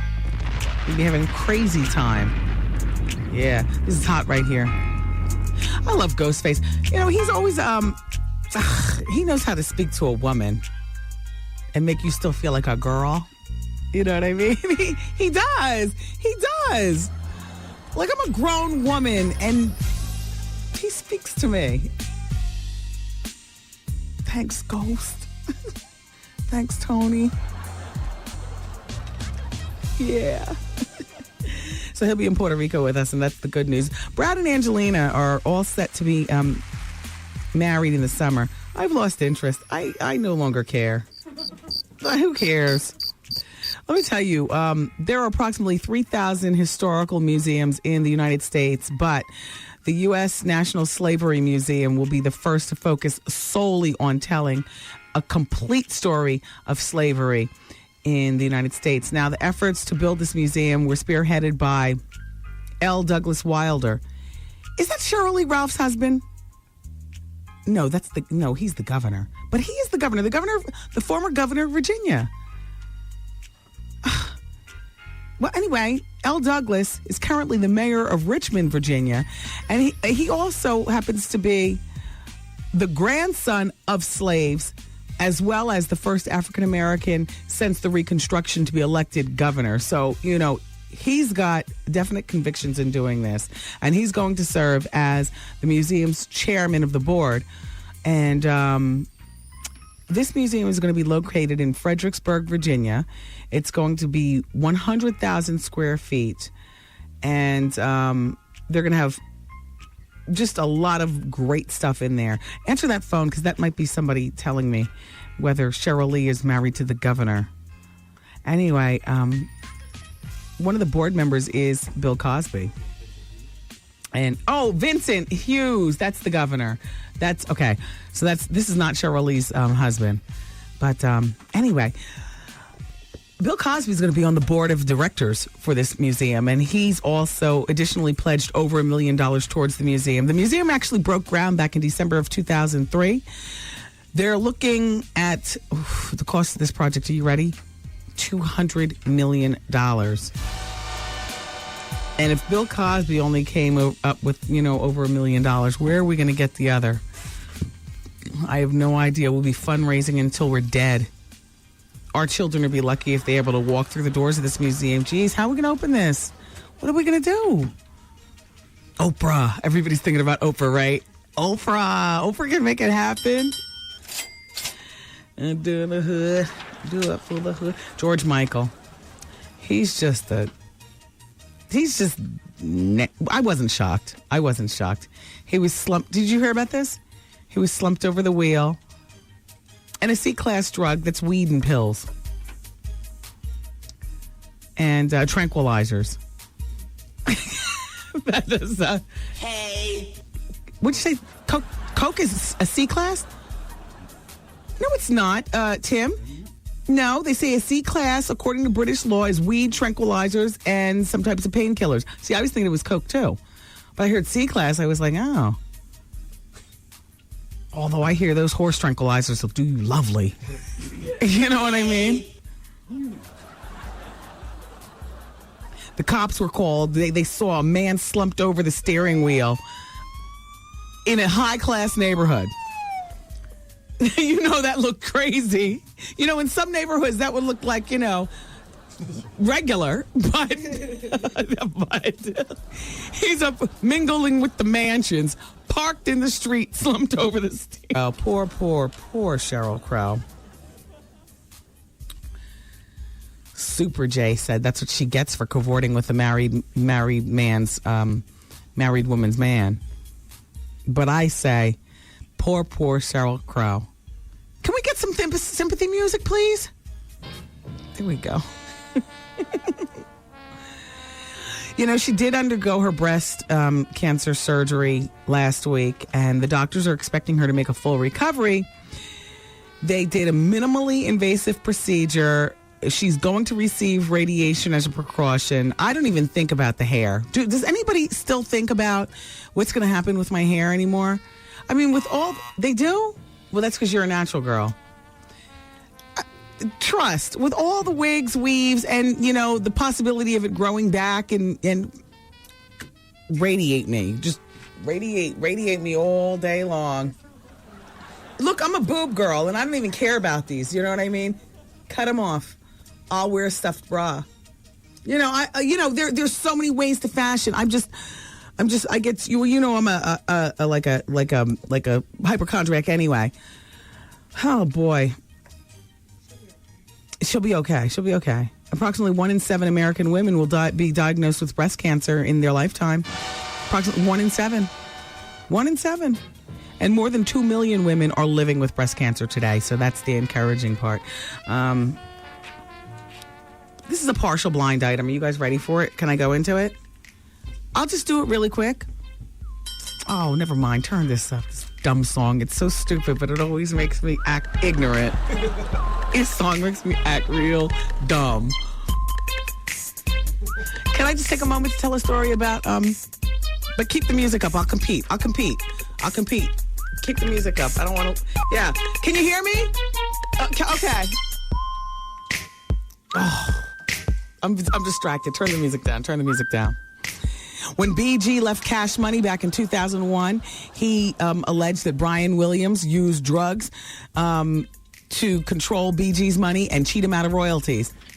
Well, that's what you're supposed to do, isn't it?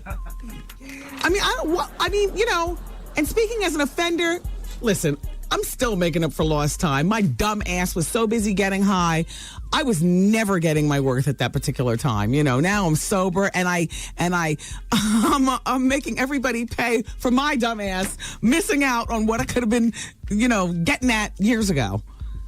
That's what you're supposed to do. In a perfect world, you find somebody who has perfect pitch and a nasty cocaine problem. No? No, that's not what it's about. Please, that's the name of this game, right? Whoever cheats who, out of what? And you use people's weaknesses. If you find a woman who's addicted to sex, give her a supply of condoms and keep her up in that hotel room. You know what I'm saying? If there's a man addicted to... I don't know. My weaknesses were taken advantage of, and I totally understand it. And I work with some of the very same people today. You know what I mean? Who took advantage of my weaknesses. And it wasn't their fault. That was my dumbass fault. It was my fault. And I lie on that sword. So every time I got to face those same people about money, I keep in the back of my mind that, damn it, you saw me spiraling years ago and just kept me stuck on stupid. All right, but so Brian used to take advantage of BG. I can't, And then here's the partial blind item from my girlfriend Myra. A record company with a hot black roster in the 70s and mid 80s. Who was that? Motown? Casablanca? With a hot black roster? I can't think.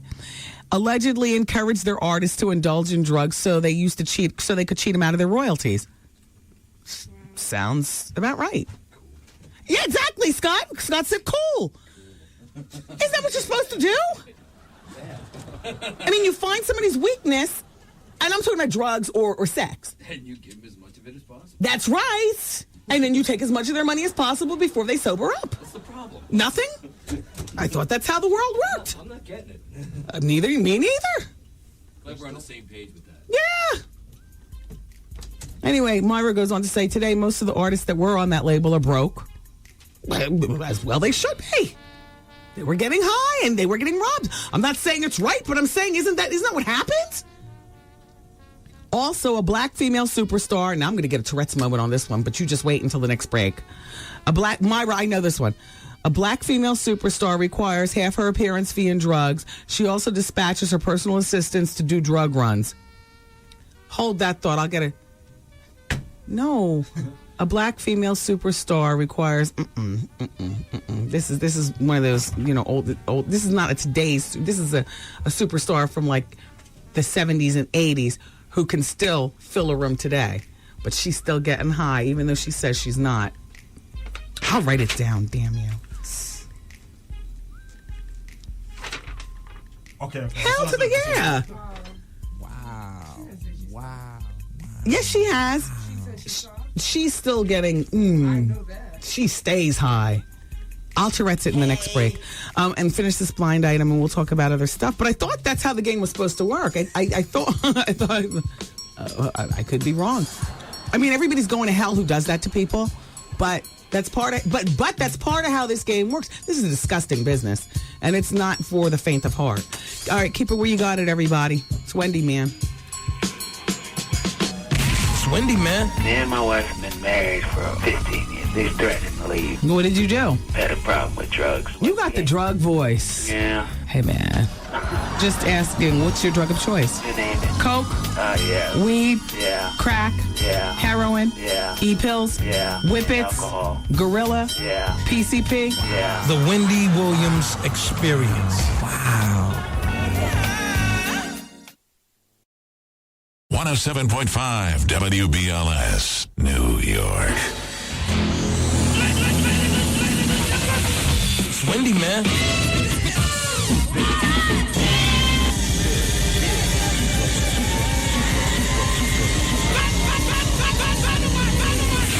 The Wendy Williams Experience. This is a Wendy Williams exclusive. But I got a girlfriend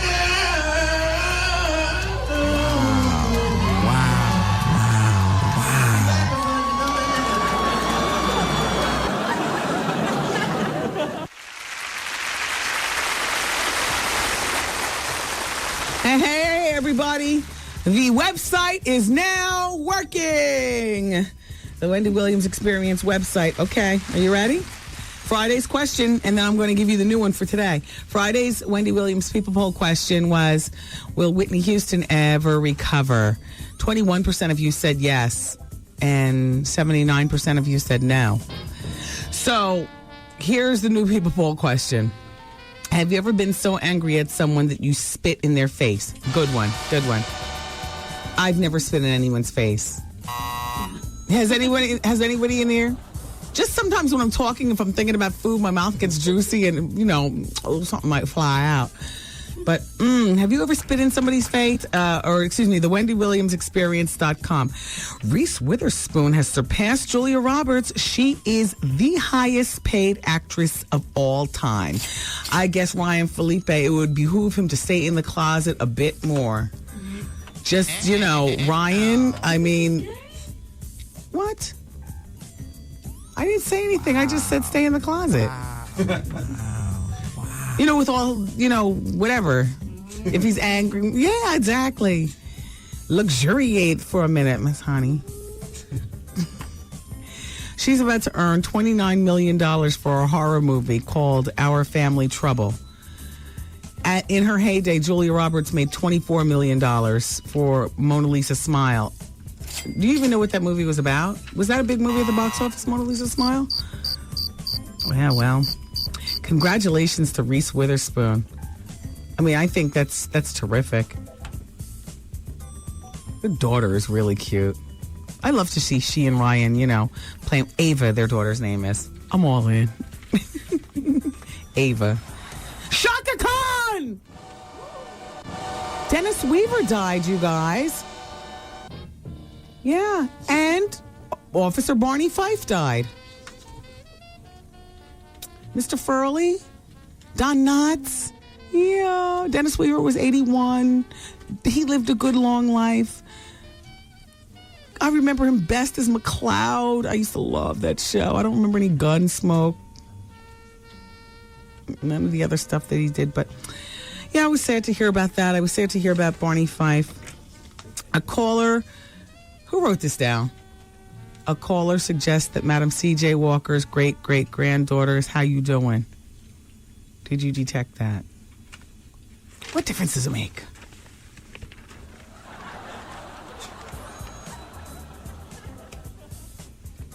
Look who's talking. How you doing? Look who's talking. I mean, I'm not talking.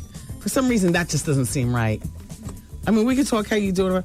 What is this that I am getting in my hand? Your presence is requested as we celebrate Ms. Lisa Ray McCoy in honor of her upcoming marriage to Chief Minister Honorable Dr. Michael Missick. He's a DR, period? Wow. Lisa Ray is getting married? I didn't know this man was a DR, period. Wow, he's a prince and a DR, period. Wow, Lisa. On Saturday, March 11th out in L.A. That's why she invited me. It's hosted by Vivica Fox? Sisters be doing it for themselves. This invitation is extended to you and your mate to join us girls for a party.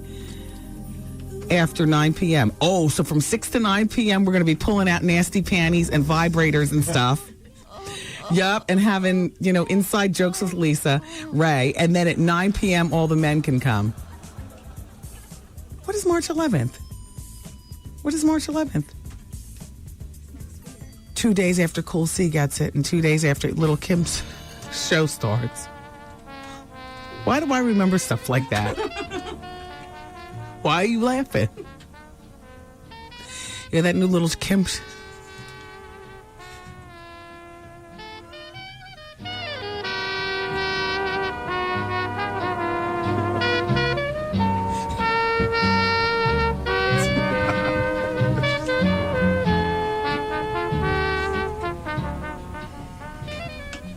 Sometimes it's messed up. Sometimes it's just the delivery of this show. I know, because I know you all catch yourself laughing at inappropriate times also. I'm sorry. I don't mean to say, I don't mean anything by it. I was just trying to figure out what's March 11th. Vinnie Brown's birthday, one of the forefathers of radio. But it also happens to be 2 days after the Little Kim show. 2 days after, because March 9th, that would be. Biggie passed away on March 9th. And Cool C is going to pass away on March 9th. Yeah.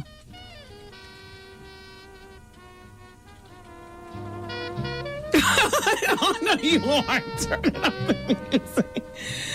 Look at Lisa Ray McCoy. Look. Wow, this is big, Lisa. Oh, look at this. Lisa Ray is registered at Neiman Marcus on Wilshire Boulevard. Agent Provocateur. Oh, I know where that is. On Melrose. I guess I can't go with my usual rule of only spend $200. Because that's my rule. $200 across the board. You're graduating from high school, that's it. You getting married, that's it. A baby shower, that's it. That's it. That's it, $200. Well, Wendy, we spend $150 per plate at the wedding. And what? But I guess you can't do that for Lisa Ray McCoy. Lisa Ray McCoy, Missack. I'll get her something nice. I got a nice basket of Madam C.J. Walker stuff right here. I'll take this. No, I'm just playing. That's really nice. That is really nice. Thank you, Lisa Ray. And shout out to you, Viv. Shout out to the ladies at Jolie Magazine. That's Viv's magazine. Gosh, I feel terrible. I'm just trying to divert attention any way I can. Let's go to the telephone. That's always good. Tina's on line number 4. She wants to talk about Flavor of Love. 4 don't work. Okay. It doesn't work. Okay, line number 7, Priscilla, Celebrity Spotting. Hey, Priscilla. Hey, how are you? Fine, thank you. How are you today? Good. Good. What's going on? Last night, right, I was in this club in Manhattan. Mm-hmm. And I was in a VIP, and Lindsay Lohan came with her people. Lindsay Lohan? Uh-huh. Mm-hmm. And, she sat on the table right behind me in the VIP. You know, like, she came very on the low. You know, she had a hood on her head. Mm-hmm. And then she sat on the table. She started putting her makeup on. And then, like, after she got up, you know, she just got up on top of the table and, you know, and started dancing. Yeah. And then like 10, 15 minutes later, her ex-boyfriend came in the VIP with his people and sat, you know, went to the table right next to her. Who? That hunk Wilmer Vladarama? Yes. Okay, yes. go. Okay. And they were there, you know, and like, you know, they kept eyeing each other, you know what I mean? Yeah. And you know, my stuff was actually on top of her table. No, on top of her table, you know, my bag and everything. Mm-hmm. And you know, they kept us flirting. And then at one point, you know, she went to the bathroom. And then when she came back from the bathroom, Excuse me. Up. Huh? All right. Bye, Priscilla. Sorry, Hollywood. Did you catch that? Damn you, Priscilla. A third time, and that would have been the strike, right? Yeah, it's a wrap. You get shut down after the second time. Yeah, exactly. I'm sorry, Priscilla. Today, those artists are broke. Also, a black female superstar requires half of her appearance fee in drugs. She also dispatches her personal assistant to do drug runs. In the late 70s, a 20-something black rising star in the A&R division of the record company attended a party with her new boyfriend. He talked her into doing drugs during the party. Soon she was addicted, and she lost her home, her job, and began sleeping out of her car until she was decapitated over a drug debt. Her story will be featured on this site in upcoming months. Oh, Myra Panache keeps it popping on her website. Wow. I love her. Wow. I love her. Did we already talk about Sheryl Crow here on the show? Yeah. Oh, yeah, we did. Christopher Play Martin. Well, it is what it is. Why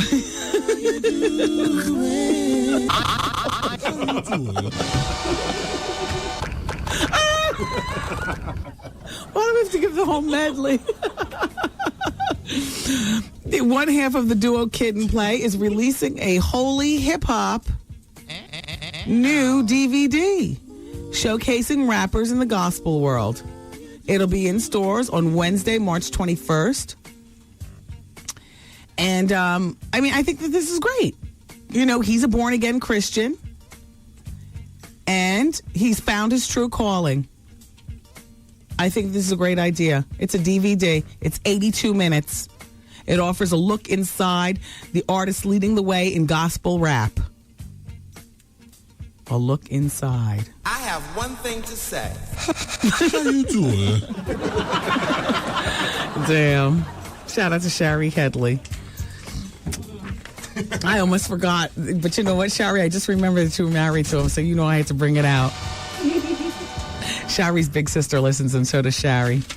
Shari married Play on Fire Island. I've told you this story before. The gayest spot in the world, and they get married out there. How you doing? And then she wonders why he gets close with his pastor at church. Oh, Shari. Shari, we all have things in our past that we can chuckle about. I mean, hell, a goober landed right in my face. Not even up in my hair, right in my face. You know, that's our people poll question today. Have you ever been so angry at someone that you spat on them? In their face, not even spit on them.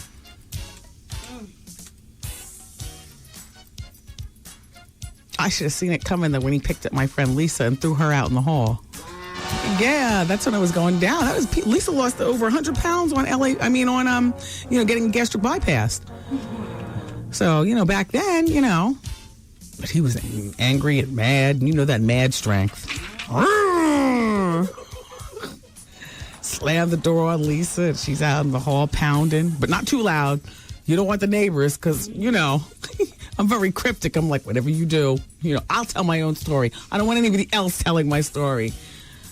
So she's pound, pound, pound, pound, pound, pound, and he spit in my face. That's it. I plotted against him. Now he's a bouncer at a nightclub, allegedly. Allegedly doing.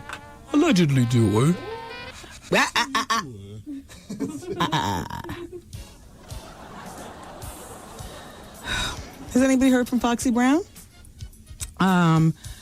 It's been about 2 weeks since she got her ear surgery, right?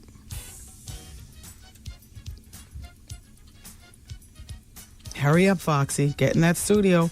Make something happen before March 9th, because that is the next wave, that little Kim show. That's going to capture everybody just like the Flavor of Love. And Kim's got a good 8-week ride. I hope that's not a one-night hit. That's not a one-night hit, is it? Being Little Kim? No, that's a one-night hit? No, it's like 8 weeks or something. Oh, she's gaining on him, Alfalfa. She's gaining on him. Do something. All right, let's go back to the telephone. Please, you guys, don't curse when you get here on the radio. Hello? Hi, it's Wendy. Yes, hi, Wendy. How are you? Fine, thanks. Now, who's calling? This is Mia Covington from Highland Park, New Jersey, near New Brunswick. Oh, I see. And you want to ask about my hair? Yes, Wendy, because I am the maker and the creator of All That Hair Wrap, and I wanted to know what style and color of hair that you like so that I could send you one of my wraps. Uh-oh. This sounds like something you can pick up in Two Guys. What's that? The All That hair wrap? That's what it's called right now. So the name is subject to change. Okay. But I'm looking for your critique. Okay. I figure if you like it, then, I need to really, really, really get with it. And I think you're going to like it, Wendy. Okay, I have a number 4 base with number 6 highlights. Don't forget to throw in some number 8. Not too much 4? number 8. Number 4 with number 6 highlights. Okay. Okay. Thank you, Wendy. Love you. 18 inches. 18 inches. Okay. Thanks, Nia. Thanks, girl. Bye-bye. Don't forget to include your telephone number. Line number 2, Deja wants to talk about Madam C.J. Walker. Hello, Deja. How are you, honey? Yeah, Wendy. I want to know, I've been listening to your son on the radio. Uh-oh. Your son. My Been son? talking. My son? I was trying to say, is he autistic? Oh, this is that person. No, my son is not autistic. Because the way he carrying on doesn't sound normal. Well, I mean, he carrying on like that. I'm surprised that they allowed that at the studio. I thought he's autistic. what are you saying? As long as the numbers stay up, what can my son possibly do to make them not want him to be But here? I'm He's thinking not because He's not setting so that traumatized. Why did you hang up on him? I would have fought with him. Put that where? Back there. I would have fought. The problem is that why do you call under assumed name? Oh well. He know what's normal. Anyway. So how would he know what's normal? Exactly. How do we know it's normal? I mean, to be honest with you. All right. Line number 3 is Jay. And Jay wants to talk about a cheating husband. Jay, are you still there? It's Wendy. Hi, Wendy? Yeah, hi, Jay. No, this is Brenda. Oh, hi, Brenda. Hi, Wendy. Had a big old I butt. can't believe I got through. How you doing? Well, it's nice to have you here, Bren. All right. I wanted to ask, I came in on the tail end of your Madam C.J. Walker, but I wanted to know if any of her products still exist today. No, they're part of archives. Oh, okay. Yeah, her great-great-granddaughter, Ailia, is teaming up with Pantene and doing an exhibit that's going to be in Atlanta, and it's going to be moving a few different places. But, no, Ailia is like a one-man band, keeping the memory alive. All right. So did her growing hair product actually work? No, that's doubtful. Do any growing hair products actually work? No, not really. Yeah, exactly. No, that's why I was just curious as to whether or not hers did and if she received her proper props. That's doubtful. With all due respect to the memory of Madam C.J. Walker, there are products out on the market today that promise to grow your hair. Only thing that grows your hair is an 18-inch number 4. You know what I mean? Okay. I mean, it is what it is. Yeah, it is. Wendy, it is fabulous talking to you. I think you are terrific. Thanks, Jay. I love you. Thanks, Jay. Bye-bye. This is Brenda. Oh, excuse me, Brenda. Okay. Bye-bye, Brenda. Bye-bye. Okay, let me see. Deborah is still on line number 7, hopefully. Oh, we have to go into the break. Why don't you say something? I was trying to tell you for like 3 minutes. You don't whip your hand hard like Goose does. Goose still in Trinidad? Everybody keep it where you got it. We'll continue. It's Wendy, man. I've been talking to this young lady. She called me at home and I was listening to your show, and she says that she doesn't know any straight guys that listen to the Wendy Williams show. No. Plenty of straight guys listening to the show. All right, so yeah. Ow. So what should I tell her? Just tell her how you doing. The Wendy Williams Experience. Yo, did you catch this flashback? Wendy Williams and Busy Bone. Now, you're 28. How many children do you have? A whole bunch of kids. I had blood tests for a few children, but What's every a few? child... 3 or more? 1, actually. How many do you have that you know are yours? They all mine. How many? They all mine. How many? Probably about 10. Yeah. How many babies' moms is that? 4. Yeah, I got one that got like 7 children, 8 children. Busy? What's the deal? Have you gotten your tubal ligation yet? What's the tubal ligation? You need to tie that mess Man, off. I ain't tying up nothing. Got him. This it right here. Miss a day, miss a whole lot. Coming through your speakers, boy. It's Wendy, man.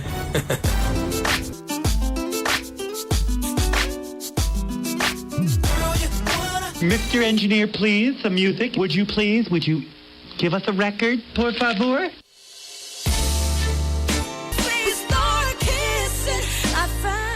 Yo, did you catch this flashback? Wendy. Hey. I need some advice. Oh, okay. About plastic surgery. Oh, that's right up my alley. Okay, let's talk. Okay, when you had your sex change, Mm-hmm. Did they, take it all off, or what did they do? No, well, what they did was they took me down to about a half an inch. They split that in two, and they created an opening. Just so that I can have a little bit of everything. Do you understand? No, not really. No, hold on. I'm going to explain to you. And then they took the tip of my and they attached it to my kneecap. Oh, come on, Wendy. I'm being serious. I thought you were being serious with your question, so I'm being serious with my answer.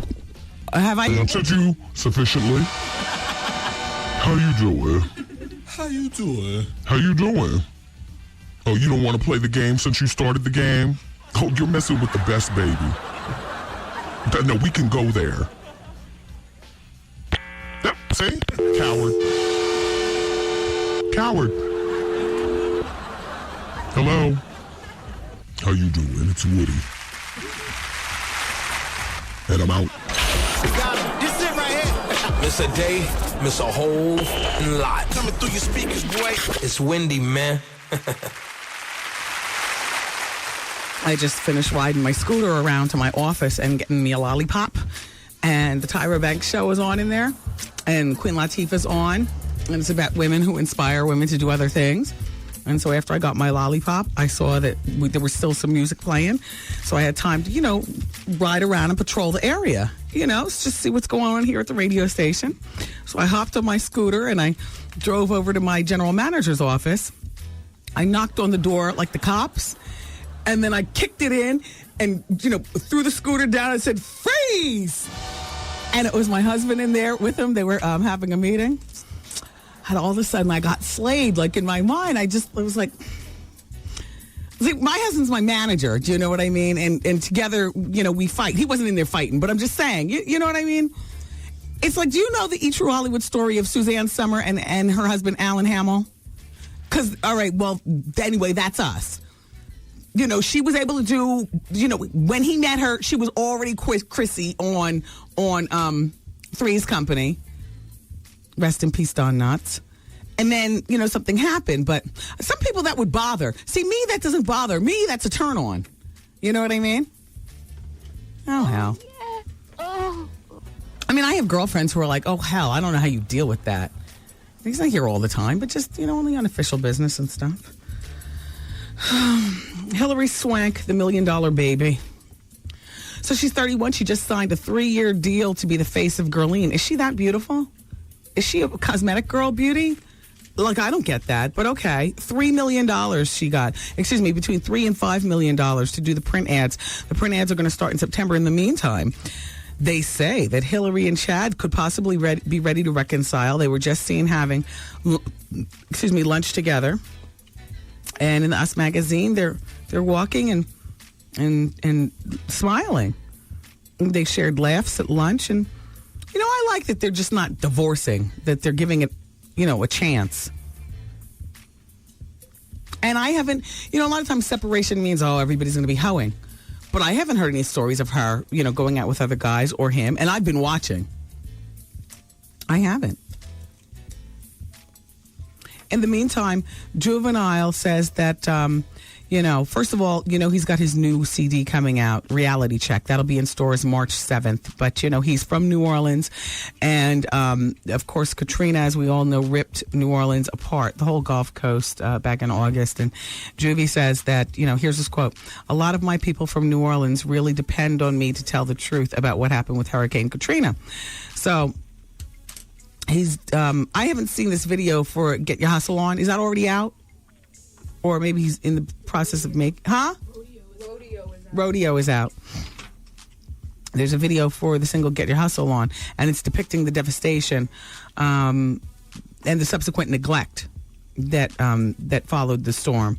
And, Juvenile this is going to be his 7th CD, his first with Atlantic Records, and his first since leaving Cash Money Records. So hopefully Juvenile will be coming by the Wendy Williams Experience, and we can talk to him not only about life after Cash Money, but, what all is doing in New Orleans and life. And life. Yeah. All right. So Sarah Jessica Parker is finally talking about Sex and the City. Apparently, and she was one of the ones who wasn't saying anything about it. It's been nearly 2 years since Sex and the City, the movie, fell apart. So in the new Us magazine, they say that Sarah Jessica was doing a press junket for the film, her upcoming film, Failure to Launch, in New York on February 11th. So one of the journalists screamed over,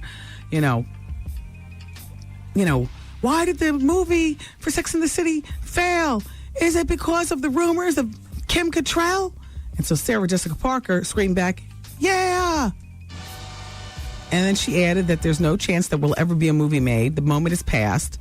The stages are gone. The sets have been dismantled. The wardrobe is gone.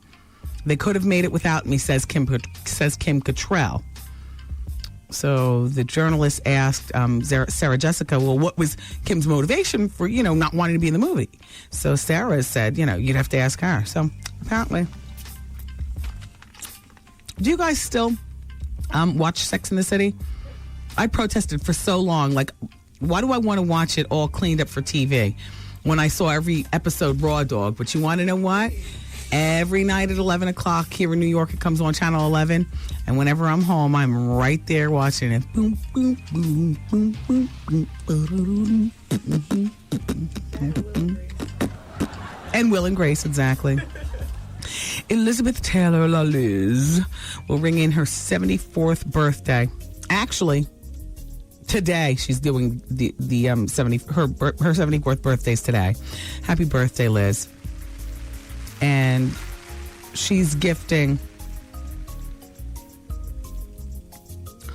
she's bringing it in with a gift worth, they say, several hundreds of thousands of dollars. Apparently, she donated a mobile medical unit to New Orleans AIDS Task Force. Isn't that great? The unit is like a large recreational vehicle. It's about 40 feet long, they say, with 2 examination rooms and an x-ray facility. I think that's terrific. When last we talked about the medical side of New Orleans, we were saying that they had to clear out, I think they said the zoo. They were using the zoo grounds, to see some of the people in New Orleans. Oh, and about Sandra Bernhard. Sandra Bernhard, everybody, she's going to be going to an off-Broadway show. Her performance opens April 5th. For Bernhard fans, I am. It's called Sandra Bernhard, Everything Bad and Beautiful. It's an evening of entertainment. It's going to be featuring comedy, social commentary, and some rock and roll. And it's going to be at the Darrell Roth Theater in New York City.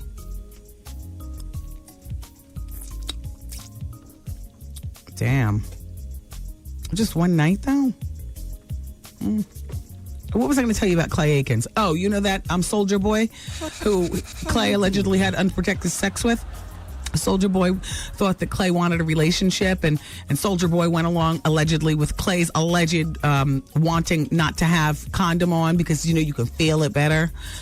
Well, Soldier Boy is saying that, he went to get his AIDS test, and he suggests that Klay does the same thing, because Soldier Boy is saying that if this is Clay's behavior, then Klay is a cesspool of, oh, no, my lollipop, no. I said, up to God. Only person that sits on this side is Steve Harvey. His gators don't get dirty, so I know this is clean. 3-second rule. It's been 5 seconds, though. Kiss lips guy. Get it washed. You want me to wash it? I'd wash it. No, I'm going to spray it with my Lysol. No, she's not. No. Then I'm going to rinse it off with my water, just a little bit of water. It'll land on my jeans.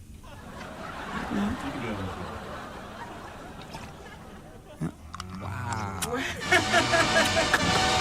It was my last one. You know I love my candy.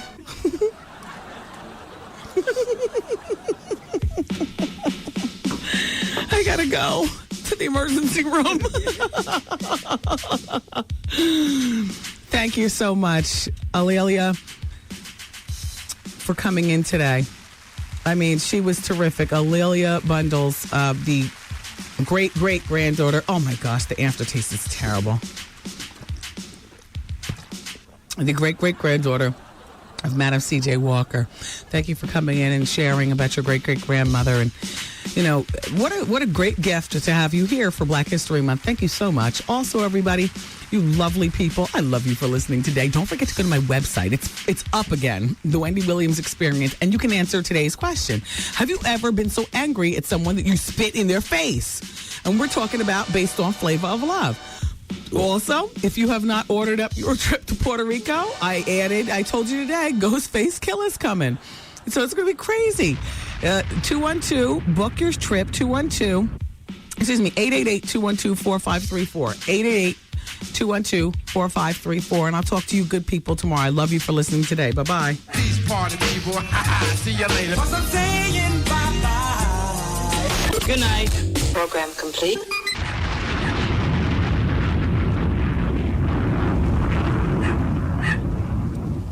I was just pulling their leg for dramatic effect. A good candinista always has a spare.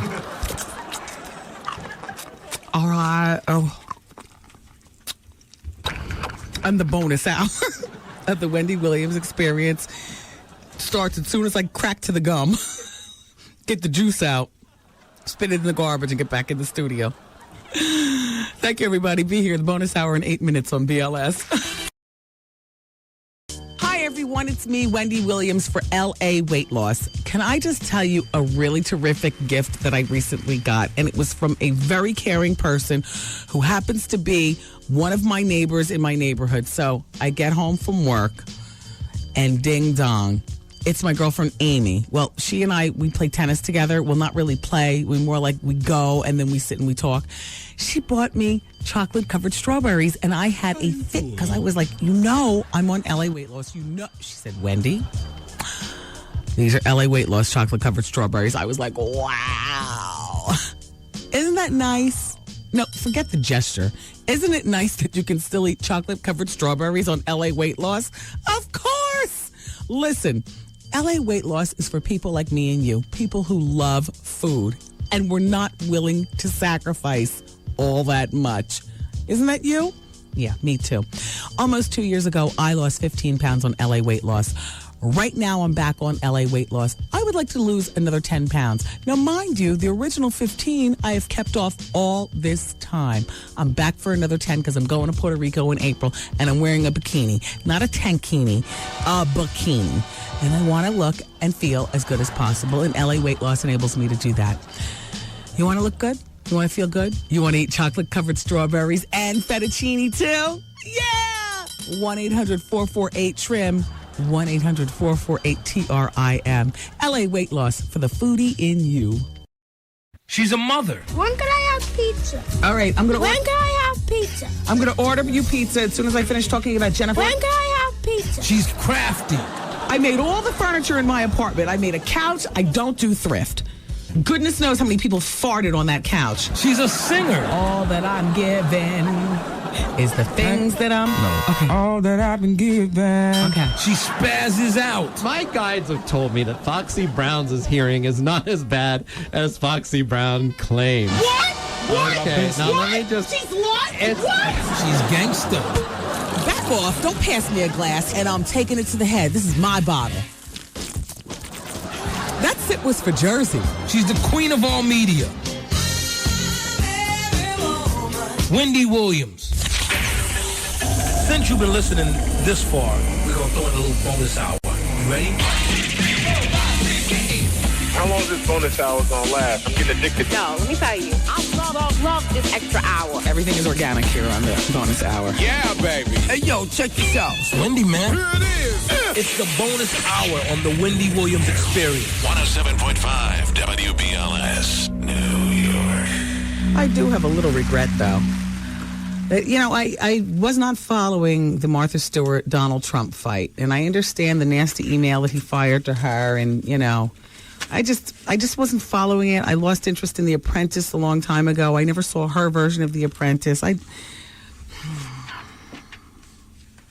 wasn't following. I just, you know, and I could be pulled into something if you all care enough about it that you make me care.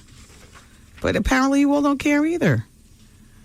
I'm still thinking about Tyler Perry and $30.3 million worth of ticket sales at the box office for Medea. I'm still thinking about it. Hey, Lisa, are you listening to the show, Carnegie? You went to see Medea this weekend. How was it? That's my friend Lisa Carnegie. I always trust what she says. You know, she's a real like movie, bookie, typey person. You know.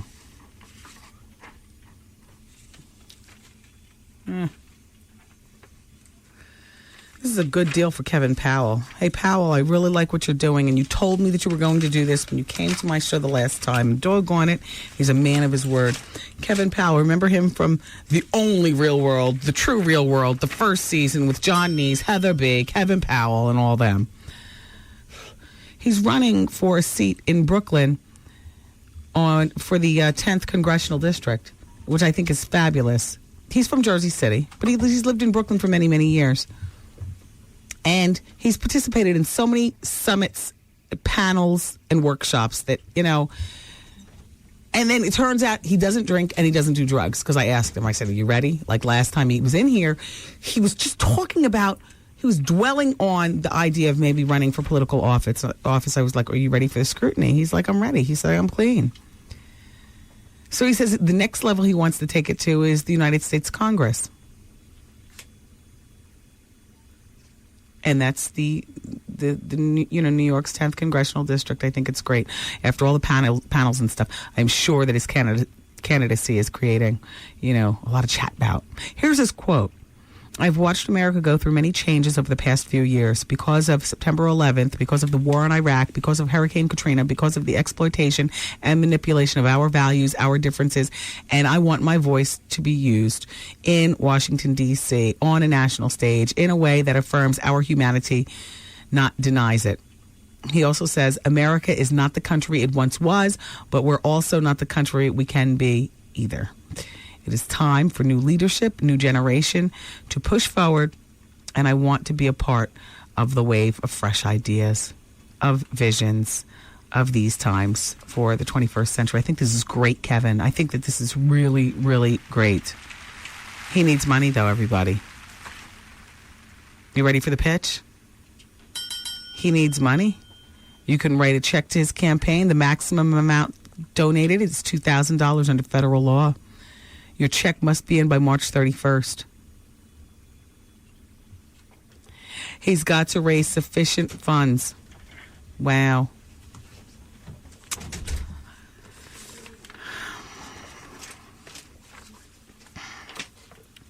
So Busta fled the scene from New York to L.A. over the weekend to do the video for Touch It. And still nobody's talking about who did what to Israel, and still the tape is being shopped to the media for $50,000. The tape, supposedly, of of an audio fight like that. Terrible.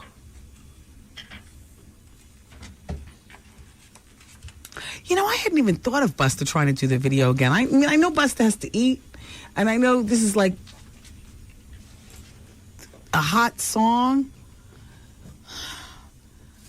That's a question for you. Should Busta have done the video over? No, I didn't think he would do it. I didn't even think about him doing it. Right.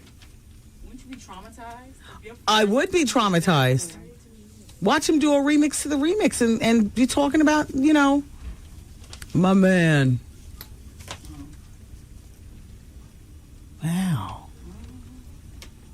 there are several groups boycotting the album sales of that album. I mean, that's on you all. You know, the record buying public.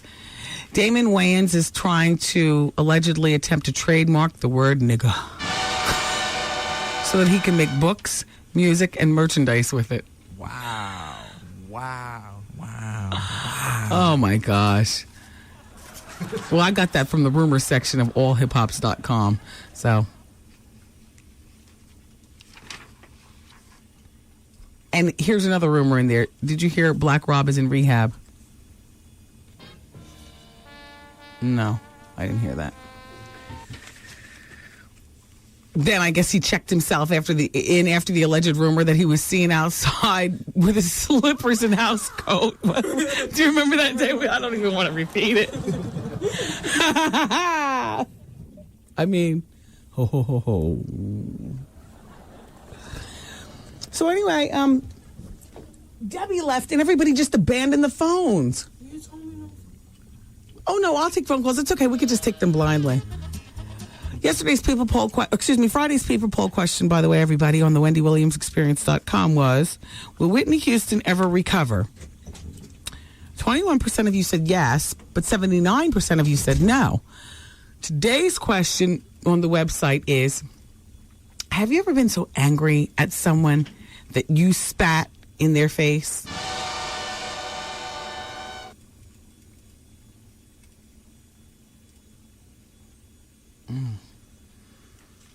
Very nasty. Mariah Carey is going to be featured on Barbara Walters' Oscar special on Wednesday at 9 p.m. She's going to be giving a walking tour of her Manhattan condo and her closet.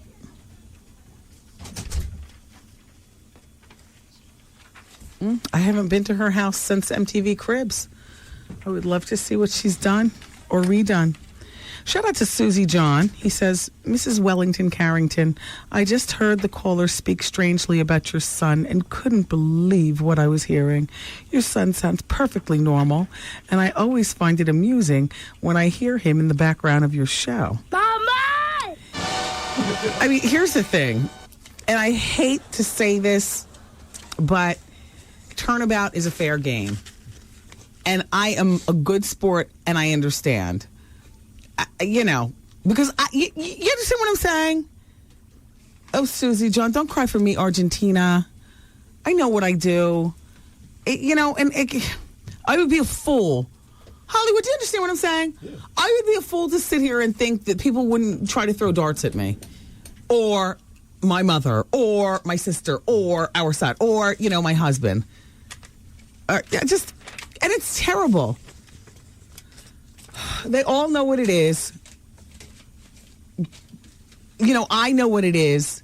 And, all I can do is press the dump button before it gets too far. Too far or too hurtful. I want to jump through the phone and spit in somebody's face. It used to be just me, just riding out for myself. I could take it all. Now I got a tribe. And there's people on the show who like to be protected. Like one person on the show is supposed to be going to Puerto Rico. And I just found out on Friday, this is a light bulb moment. I forgot to even ask this person. Somebody pulled out of the trip to Puerto Rico, a free trip to Puerto Rico, part of my squad. I feel funny even saying the person's name now, but I know this person, and I know it has something to do with listeners and not wanting to be out there like that and just kind of wanting to be creative and help motivate the show, be support staff of the show, which I have an appreciation for that. But I'm like, we work really hard. This person works really hard. We're going to Puerto Rico. The radio station's paying. You know what I mean? Come on, let's go have fun. But this person is like, you know what? No, I just don't want to. I want to stay here and be support staff, and I don't. Did I guess it right? I don't want to look around the room. Did I guess it? Has the person changed their mind? The person's not going to Puerto Rico. Damn. Are you really that fearful of listeners saying mean things about you? What? Oh. I mean, it just becomes terrible, though. You know what I mean?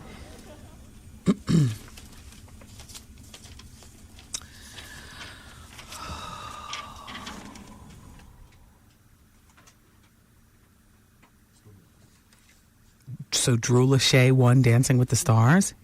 He's really that good? I don't watch that show. But if that's who you guys voted for, then I'm glad that your pick won.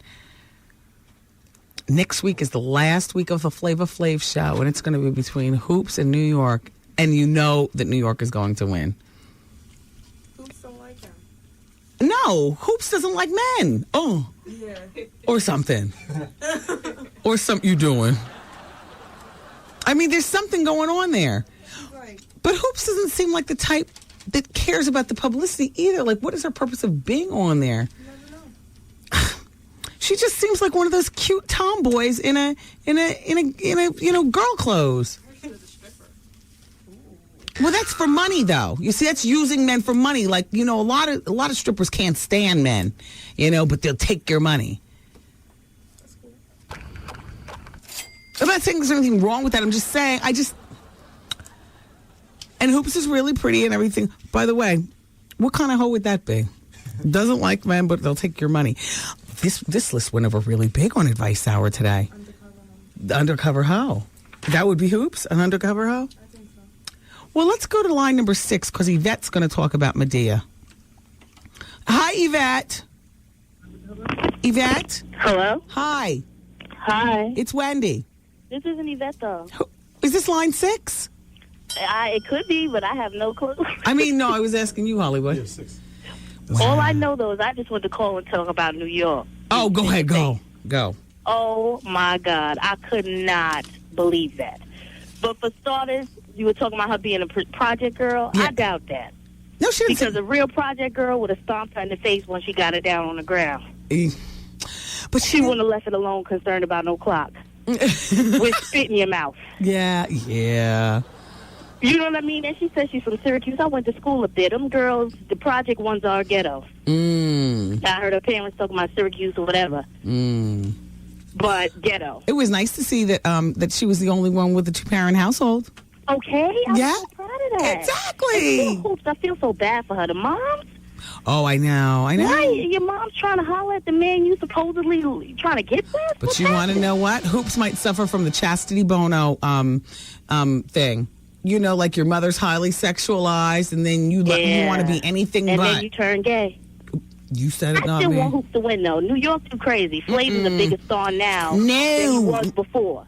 No, because I bet you there's some sort of spin-off that's going to be kind of like being Michael... Then again, the Brady thing. And Hoops and Flav together. Are you kidding me? But then you could throw the moms in on a spin-off. Throw the moms in, fighting for Flav. I'm not interested. Okay. Yeah. Okay. It's got to be... But I still feel like Hoops is a better choice. New York is nuts. At least... She's nuts. But better show. She is. Better show. You're right. The thing is that... Wendy, I love you. Thanks. I love you too. You are the best, and I will continue to listen every time I get a chance. Thank you.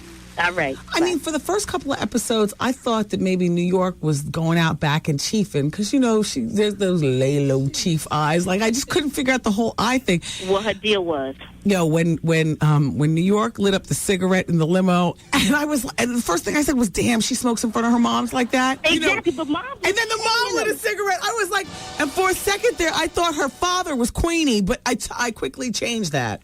Being that I've been in Syracuse, he's a typical Syracuse-looking like man to me. Yeah.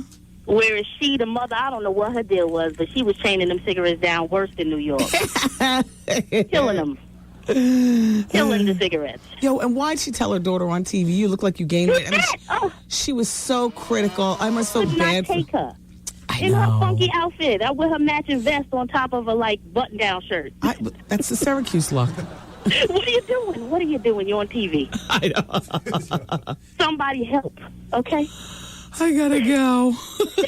All right, Wendy, I love you, Thank girl. you for listening. Bye-bye. All right, bye. Line number 3 is Vicky. I don't even want to guess the people. Vicky, is this you? Yes. Wow, we got it right. She wants to talk about... Hey, Wendy. My friend in my head. Hi, Vicky. I see you on the computer. You want to talk about Flavor of Love. Oh, my God, Wendy. Was that the most trifling thing you've ever seen? It was the best. Yo, I have to agree with one of the other callers who said that that girl, she's really ghetto because any girl would have jumped on that girl and knocked her senseless. Yeah, regardless of the... her like that. Yeah. That was terrible. But, yeah, I have to agree. Something's up with the hoops, but I'd rather see him with the hoops than that New York is out of her mind. Something tells me he'll probably end up with hoops because we all want New York. Or many of us want New York, yeah. Yeah, but how's everything else going? I love your son. He's so cute. Thank you. You don't have to overcompensate. I'm over it. It's adorable. So what do you think? How do you think so Real Life, the new one's going to be? I don't know, but I did the voice work for the first episode. Hey, everybody, it's Wendy Williams. VH1 is at it again. They got 7 celebrities in the house. I forgot what celebrities because I did the voice work so long ago. Yeah. Yeah, it's good. It's going to be good, though. I don't know if I'm interested. Sherman Hemsley, I might just want to see what's going on. That's right, Sherman Hemsley. Oh, please, Sherman Hemsley. It'll be a good chance to look at him with the Q eye. Uh-huh. All right. And with the Arquette transvestite on there. Oh, yeah, Alexis Arquette. That's right. You know more than me. As a matter of fact, in the beginning of Surreal Life, I said, hey, everybody, how you doing? It's me, Wendy Williams. I said, how you doing? Okay. Yeah. For Arquette. I don't know. I wonder when that starts. I guess right after Flavor of Love goes off. Yeah, it is. They're going to try to attract attention to that show, which is great. But what they don't understand is that as soon as Flavor of Love goes off, Being Little Kim comes on. Oh, yeah. On BET, exactly. Oh, yeah. That's going to be good. Definitely. Yeah. I got to check that one out. All right, we have to stop watching so much TV. Really, I know. we just are I'm a really TV fiend. Just pathetic. movie fiend. Pathetic. Oh, and Medea was excellent, Wendy. Was it? Oh, my God. It was good. Wow. I loved it. Wow. Loved it. I might even go see it again. Wow. Yeah. Look at you. Yeah, I love Tyler. He's the man. Yeah, he is. All right. Thank you for calling. All right, thanks. Bye-bye. Bye now. Love ya. My friend Calvin, who is notorious at Sister to Sister magazine, he told me that he was out in Los Angeles this weekend, and Magic Johnson and Jay-Z were having a very important business meeting. He doesn't know what it was about. But I'm thinking, maybe Jay-Z's buying, a Starbucks, or maybe Jay-Z's going in with Magic on, a theater or something like that. Bigger business. Excuse me. Bigger business. I don't know. I felt a little lackluster, like I was turning people off, kind of, sort of, when I was reading the types of hoes. Do you think I should do that again? Yeah. I don't know. I felt like I was using the word hose too many times, but I got this off the internet, and I thought that it was cute when I was reading it in my head. I went to Miami this weekend, just on Friday. Remember I told you I had to leave? I caught a flight. I went to see my parents. My niece was in a play at 42nd Street, and my brother and my sister, and all like that. It was just long enough. No fights, nothing. Just a nice visit. Not too much food. Our son got to play. Blah blah blah. Just so we just ran down there. and We got back earlier this morning, but on the plane, I had like all my faxes and stuff left over from Friday's show. So I'm reading it, and in my head I was laughing, but when I was verbalizing this list, I was saying, is this too much? I'll read it to you. Anyway. And then I was going to change the name of the list to 7 types of ladies. And I said, that doesn't have the same bite. 7 types of bees. 7 types of hoes. Well, if you can take this tongue in cheek, then it won't hurt your feelings. Somewhere in here, you're going to find you. I found me, and I'm not going to tell you which one. It's not 7 types. Did I say 7 types? I meant 11 types. Sorry. Well...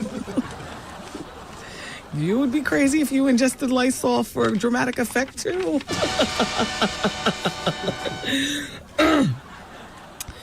Number 11, the undercover hoe. This type of hoe often gets unnoticed in the community and can only be detected by a trained eye. She holds down a decent job during the day, but secretly is hoeing around at least with 5 different men, trifling. 2 of these men are married. At least one of these men is dating her best girlfriend. Number 10 is the church hoe. Her hair and nails are always done. This hoe is in church every Sunday and carries a Bible with her all the time. But she spends Tuesday through Saturday night at a different club every week. She sometimes gets mistaken for the undercover hoe. Then number 9 is the high-class hoe, a.k.a. the glamour hoe. This type of hoe rocks Prada and Versace and only dates ballers, players, and shot callers. She is most often the cause of fights in clubs, i.e. the Source Awards. She tries to act like she's got class, but confuses regular English with Ebonics. She also has trouble with simple arithmetic. Number 8 is the old hoe. The old hoe used to be tight in her day and thinks she still got the look for her age. She tries to wear all the Soul Train fashions, thinking that she'll just blend in with the rest of the honeys. You can find her at any club on any given night, grinding on the dance floor to any song with any man of any age. Number 7 is the nasty hoe. This hoe has not exactly been blessed with good looks, but is usually very popular with the men for her other talents. Most often she has a tight body and can be found working in the strip club. Number 6, we're working our way to number 1, you guys. Number 6 is the sneaky hoe. The sneaky hoe cannot be trusted in anyone's home or with anyone's man. Money and other personal items turn up missing not long after the sneaky hoe is gone. She is always dipped and can never remember where she purchased the coveted item of clothing that she happens to be wearing. The sneaky hoe appears to be an undercover hoe, but has already made too many enemies by stealing. Number 5 is the bourgeoisie hoe. This type of hoe is educated and professional, and she's got a lot of credits under her name. She dresses well and has a sophisticated circle of friends. To the outside world, these women are perfect. However, these hoes have multiple partners and sleep with married men like an undercover hoe, perpetrating on Sundays like a church hoe, and getting played by men like a stupid hoe, obsessed with brand names and status like a high-class hoe, and best of all, bourgeoisie hoes look down on all others. Number 4, the project hoe. This hoe is living ghetto fabulous, squeezing money and trinkets out of the drug dealers and babies' daddies. She likes to fight and will most often be heard before you see her. Big mouth hoe. That would be the big mouth hoe. Hey, they left that off here. All right, number 3 is the stupid hoe. She's usually very cute. The stupid hoe keeps a string of men who constantly come over after midnight for booty calls. They often run to eat her food, watch cable, borrow her car and or money. She complains about them to her friends, i.e. the sneaky hoe and the project hoe, but she never does anything about them. Number 2 is the crazy hoe. This is a popular hoe. Although she's very smart, the crazy hoe is virtually an upgrade from the stupid hoe. She has the same terrible luck with men, but unlike the stupid hoe, the crazy hoe seeks revenge. Slashing tires, keying cars, making prank calls from unlisted numbers, visiting trifling men's jobs, appearing on Judge Mathis.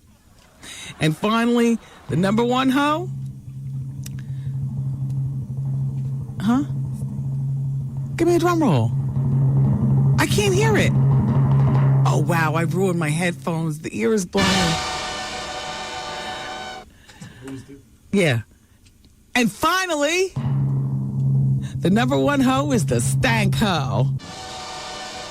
This is perhaps the most popular hoe of them all. The stank hoe has appeared on such shows as The Ricky Lake Show, The Jerry Springer Show, and Jenny Jones. She's eluded herself into believing she's beautiful. And that's the list of hoes. Where do you fit? All right. Let me say, oh gosh, let's talk to Iris. I would love to hear what Iris says. She's a new listener and she's probably going to either complain or love. Which hoe is she? Line number 6. Hey Iris, how are you? Hi Wendy. I'm a new listener. I switched over from KTU because I got a new job and I have a long commute. Oh, and you'd rather hear talk than all the music? It's funny because my coworkers used to listen to you. I mentioned one of their names because I know she listens to you. Her name is Persia. And she always would come up screaming at work because she heard something you said and I couldn't get reception on my phone. And then I moved out to Long Island and now I listen to you on the way home and I think you're fabulous. Oh, thank you, Iris. I wasn't sure what you were going to say. I see in the computer it says you're a new listener. I was ready for anything. No, but I think that it's fascinating that one of your coworkers that doesn't want to go to Puerto Rico. Hey, I wouldn't mind taking up the tickets for free for her. Thank you for calling, Iris, and I'm glad that you listen. All right, thank you. Bye-bye. Bye. See, she's a listening hoe. I'm just playing Iris. Hold on, let me plug in my other headphones. These are really, really broken. And then everybody on the telephone wants to talk about Flavor of Love, and I'm really not that interested. Aren't we tired of talking about it? Yeah. Oh, gosh, sorry. Sorry. Jeez.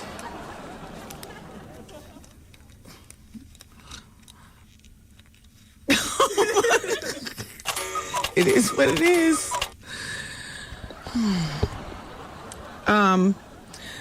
I got to tell you, every single person I tried. John wants to talk about Whitney Houston on line number 1. I am nervous to hear what he has to say. Get ready for the dump button. Hi, John. Oh. Hello. How you doing? Oh, this is Benita. Yes. Hi, Benita. You've replaced John on line number 1. You're 41 years old. You got a question about the Flavor of Love? Go ahead. Yeah, I want to know if I think they're actors. Do you? Yeah, I think they set this. I just think it's set up. It's just too crazy. Yeah, but the crazy people like that. Well, my daughter did a IMTA event, one of these competitions in the summer for acting and modeling and all that. And one of the categories was reality TV. That was one of the categories for the theater. I mean, for the competition. So I just wonder. And the fact that one of them was in 6 shows, I don't know. I just wanted to put that out there. Is it possible that they're... I don't think they're actors. I think that they're people looking for attention. I mean, I honestly believe that people can be that crazy in looking for attention and go all out. I do believe it. Someone else just said that. I heard her just say that, looking for attention. Yeah. I just think they're regular people. But thanks for calling. Thank you. I'm glad you listened. Oh, thank you. Bye-bye. Bye-bye. I'm not going any more phone calls because everybody wants to talk about Flavor of Love, and I don't want to talk about them, so I'm trying to figure out what to do politely. Do I just keep them on hold until Steve comes on tomorrow morning? Or do I just... All right, I'll take everybody off hold politely, say we don't want to talk about Flavor of Love anymore. All right. Wait, hold on. Let me get their names correctly so I'm not being rude to them. What line did you just press? 3. Keisha? Yes, if you don't want to talk about Flavor of Love, I have another question for you. I'll leave it alone. Thank you, Keisha. Okay. Me and my sister both just had babies. Hers is 10 months old. Mm-hmm. Mine is 2 months old. And we want to do a weight loss thing together on our own. We're going to join a gym. And we want to stop eating. I would like to stop eating after 7 p.m. The problem is she does a graveyard shift. So her eating time is at nighttime. Yeah, but the thing about eating at a certain time is that you don't want to, as Dr. Ian would say, you don't want to eat food within 2 hours of going to sleep. I say you shouldn't eat food within 3 hours of going to sleep. So the graveyard is fine. She comes home at 3 o'clock. Her last meal should probably be at around 11 o'clock at night then. Because when she comes home, she's going straight to bed. Yes. Okay. I have one more quick question about the people post question. Not the one you have on there today. Like you, I answer and hear what you have to say to learn about the people around you. And I wanted to know, have you ever asked how many people out there toss salads? Because it was curious to me how many people around me that I work with, or simple friends that do that God forbid, you might eat after, or you might, simple things. I would like to know that question. Can you put that up there one day? Sure. Now let's just get the definition of tossed salad correctly. That's when you put your lips to the pucker mark. Any part of your mouth or face. Well, there's 5 people in the room. How many people in here have ever tossed salad? Wow. I was a freak. Wow. Well, the interns are young. They don't know. And Hollywood seems like he'd be a selfish lover. That's just me. All right. So many of your friends toss salads. Oh, you hung up on her. Oh, you hung up on her to get the other phone. See, I forget when one phone rings, the other one. Are we in trouble? How about if we go into a break and we'll be back after these messages on the Wendy Williams Experience? Here, you go. Just press the button. Hollywood. Just press into the break so you can concentrate on WBLS. I wanted to be in entertainment on the low level. In other words, news reporter. When I was in junior high. By high school, I still wanted to be a news reporter, but I did have a fascination with listening to the radio and under the covers at night in bed. Sounds cool. By college, I got sideswiped by radio and I honed in on exactly what I wanted to be. Success comes at different times for different people, but I certainly think if you're 22 years old and you have no idea, you are way behind the 8 ball. But this is just me speaking because I like to think of myself as a real planner and a plotter on the future and a bit of, go hard or go home attitude in getting it. So right. At 22, no, don't get me wrong. I mean, I have a college degree. I have my bachelor's in doesn't computer mean anything science. though. Right. No, but I was just curious because I have no direction at this point. That's and what I'm a working individual and whatnot, but it's just hard to figure out what it is that you want to do with your life in terms of career goals. And there's so many options. And I'm glad that you have your degree and everything. Unfortunately, it doesn't mean anything if you haven't set your focus on exactly what it is that you want to do, or at least loosely based on what you want to do. You know what I mean? I got it. All right, Wendy. Well, thank you for your help. You're welcome, Alex. Take care. You too. Bye-bye.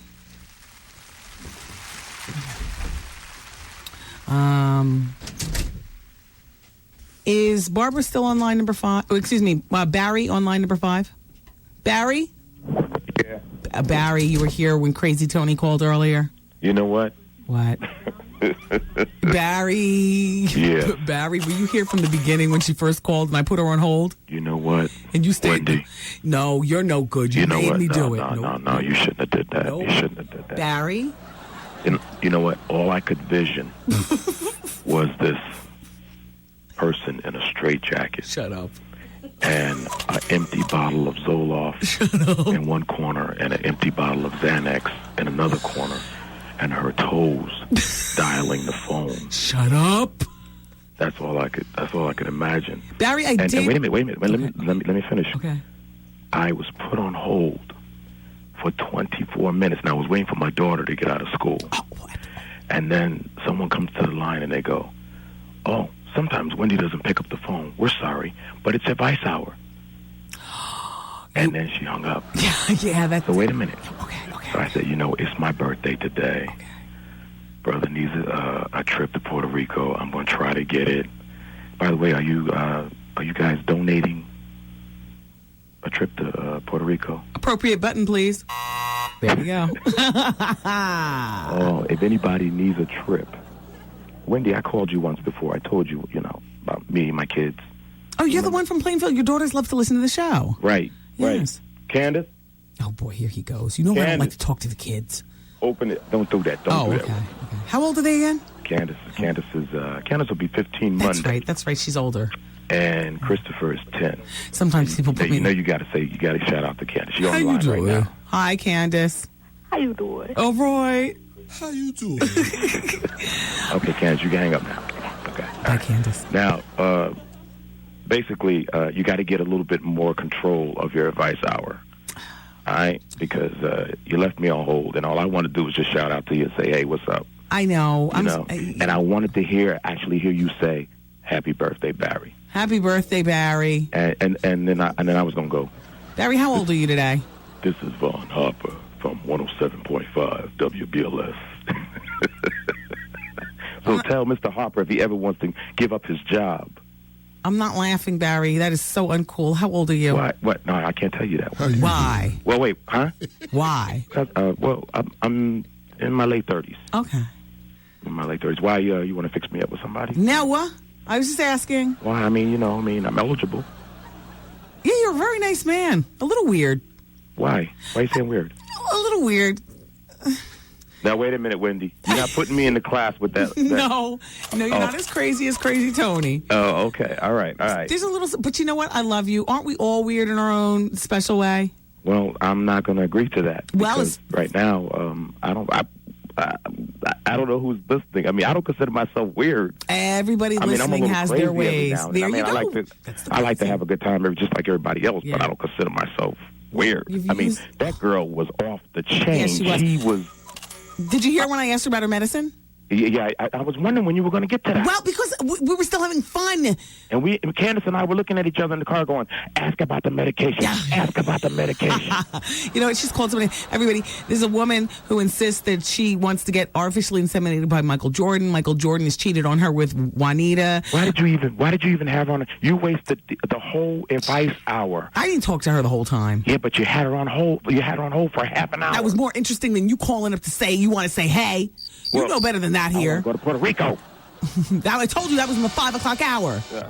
Well, I want to go to Puerto Rico, and I still want to go. So, wait a minute. So, Wendy. 888-212-4534. Before you hang up on me. What? Listen, it's my birthday. You got to hook a brother up with something. Put that where? Back there. Exactly. What do we have for Barry? You got to hook me up with something. Come on now. Hold on a moment, Barry. Okay. All right. Hold on. Leave him there till champagne. He'll get the hint. I mean, we don't have anything. What do you want? You know what? Take Barry's address. You know what I have? I have some buttons. Barry, I'm sorry. Look, I got a pink T-shirt in a size small. It'll look fabulous when you get to the gym. Ow. You can let Candace have it. I'll send you a T-shirt. It's not a How You Doing T-shirt. It just says the Wendy Williams Experience. I think I got one or a couple left. And, St. Ives. Oh, my gosh. Then we have to get out of here. St. Ives, the 24-hour moisture. It's fabulous. It's affordable. Listen, I know many of you listening can afford the best. I know. But let's face facts. You're smart enough to understand that price does not dictate what the best is in a lot of cases. Take St. Ives Collagen Elastin Moisture. It's the toughest winter we've had in a long time. You put this on, what it does is it contains the proteins found in young, healthy skin. The Collagen Elastin Moisturizer, or the moisture from St. Ives, is fabulous. You'll want to try it. It's affordable. It's available everywhere. That's St. Ives. They are proud sponsors of the U.S. ski and snowboard team. You know the conditions that those guys and gals have to undergo. If St. Ives is good enough for them, I'm sure it's good enough for you. And it's priced right. St. Ives Collagen Elastin Moisture. Thank you. Never talked about Manute Bol.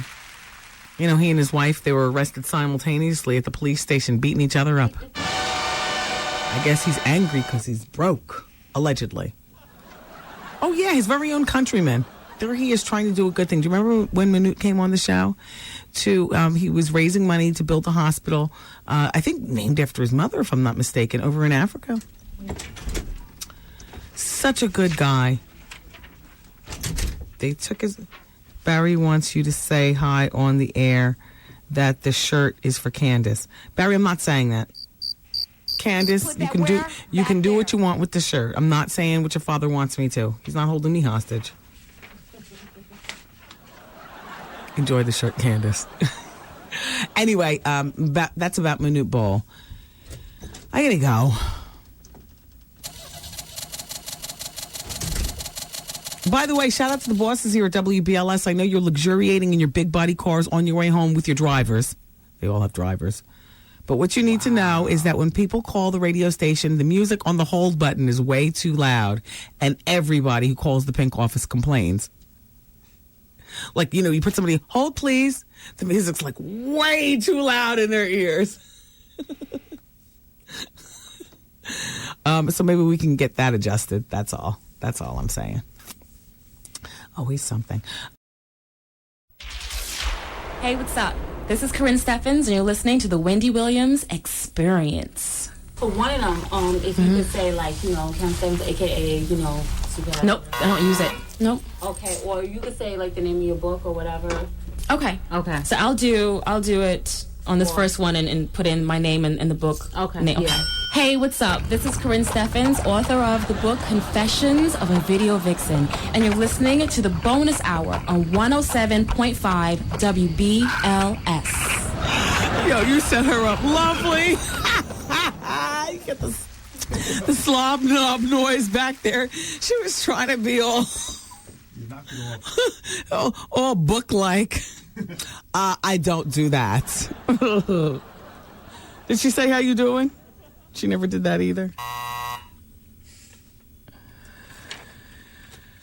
Oh, boy. So if Medea made $30 million, 30.25 to be exact, $1 million in one weekend, and it's number one, Tyler Perry. And the Pink Panther, isn't this the second weekend of it? And it is only made $11.3 million. Well, it made $11.3 million actually this weekend. I guess they didn't add it to last weekend. Or maybe this is what it made all along. I think so. $11.3 million. Oh. Nobody cares. I'm not even talking about the Beyonce part. I'm talking about the Inspector Clouseau. People don't care about that anymore, I guess. Michelle Williams of Destiny's Child is now a minority owner in the WNBA franchise, the Chicago Sky. Well, that apparently is WNBA's newest franchise. And here's what she said.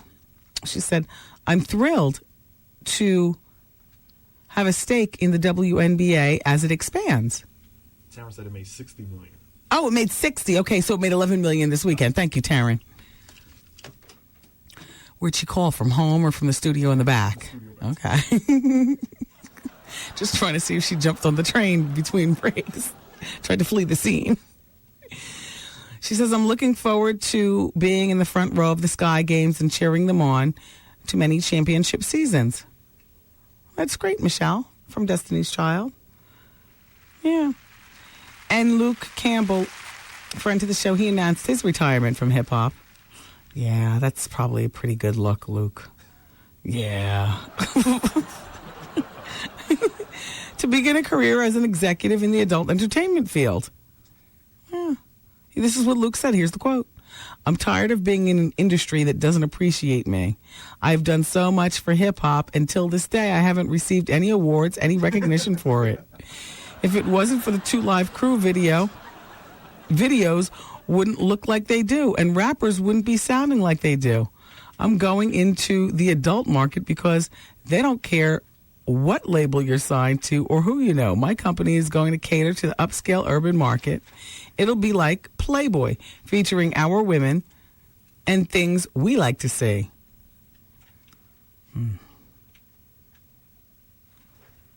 All right. All right, I've got a whole desk full of WBLS business that I must take care of right now.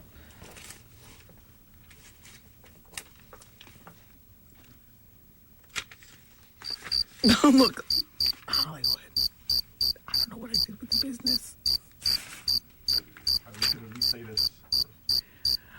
Oh, good. Okay. First of all, this hour is sponsored by Judge Joe Brown and Aveeno Lip Care. Also, let me talk to you about St. Ives. St. Ives has got the 24-hour moisture. It is great. It's the time of year. It is cold. The wind chill today made it feel like 16 degrees. How's your skin looking?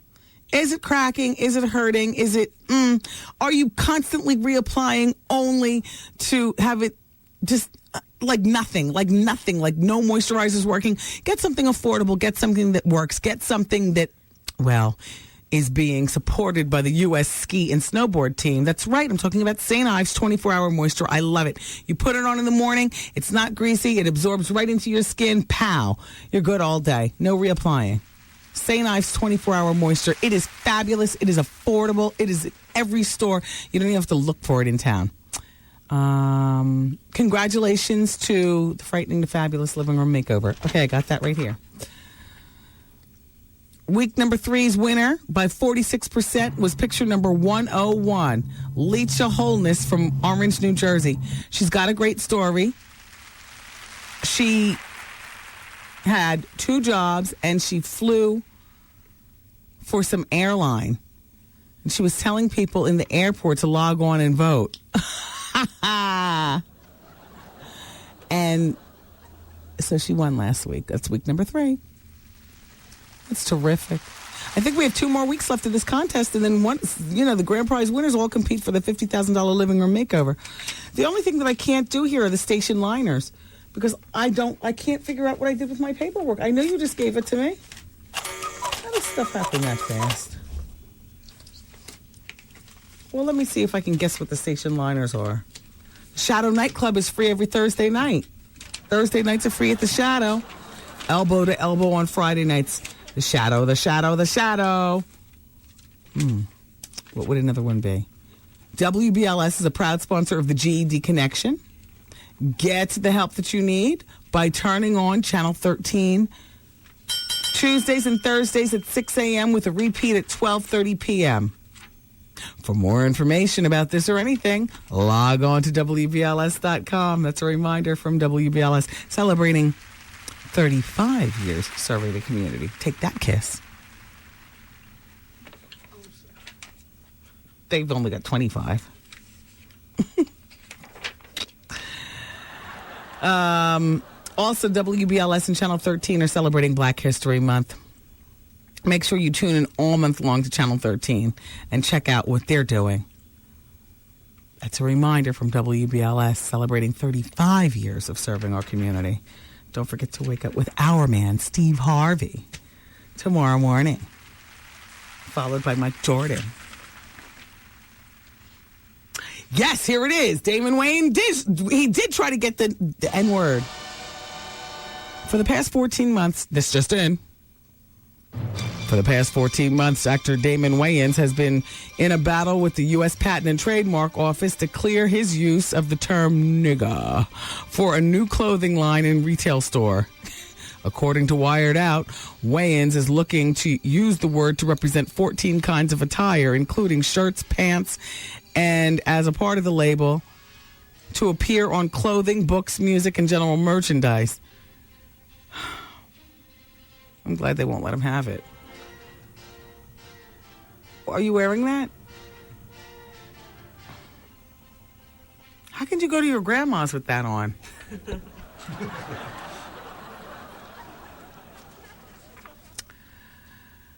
So there was a big soiree thrown for Star Jones. Everybody was there. It was thrown by AOL Black Voices, and they threw her a book party for her new book.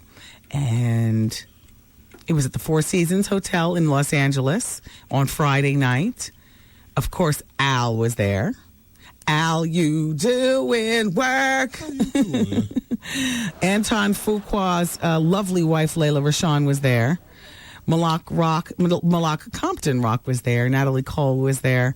And terrific. That's nice.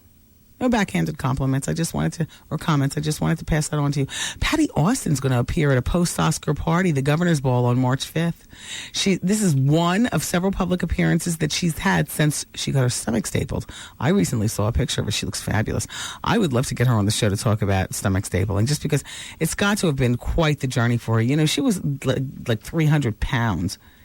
In the heat of the moment, the heat of heat, it gets so hot. Lose control. Isn't that Patty Austin? In the heat of heat. She was always very, very, very, very heavy. Well, she made the decision to undergo gastric bypass, a $30,000 operation. She had it in September of 2004. And it came after the medics refused to operate on a torn tendon in her knee because she was morbidly obese. And here's her quote. She says, "I was devastated. And then I saw a doctor at Cedars-Sinai Hospital in Los Angeles who said I need a wheelchair if I didn't get my stomach stapled. I even sing better because I can access my diaphragm and sustain a note longer." That's great. I mean, her life has changed. Absolutely changed. I wasn't surprised by George Michael's drug arrest. I didn't even raise an eyebrow. I mean, I can't. I got the Botox. My dermatologist, there was a big, the Botox, I don't know what you call it, the American Board of Dermatology, whatever, they invited the top 100 Botox doctors of the country out to Los Angeles this weekend, and she was out there. Yeah, you got to go to somebody good. If you don't go to the right person, I'll tell you what, you get the droopy eye, and, both eyes would be slammed shut like Miss New York, and I mean, just bad. It's just bad. You got to go to somebody who really knows their stuff. Thanks, Dr. Janine Downey. Hey, you know what? We're having another cold champagne party. Yes, it's a bottle popping party at the Loft Space. I'll give you a chance to check out the George Vasselli. I'm going to tell you what time the pours are going to be. Between 11 p.m. and 12 p.m. So if you get there at 12:30, there are no pours. Like nobody's just pouring out liquor all night. It's a special invite. It's a bottle popping party. I would love for you all to come by. Say hi and have a taste. The Loft Space is on 515 West 29th Street. S&S is doing the music. Oh, yeah. JC Jace is on the cut. The Loft Space is actually an art gallery, so it's going to have a really sophisticato effect. March 15th. You can remember that, can't you? It's 3 days after Lisa Ray's celebration of her engagement and her marriage. 6 days after.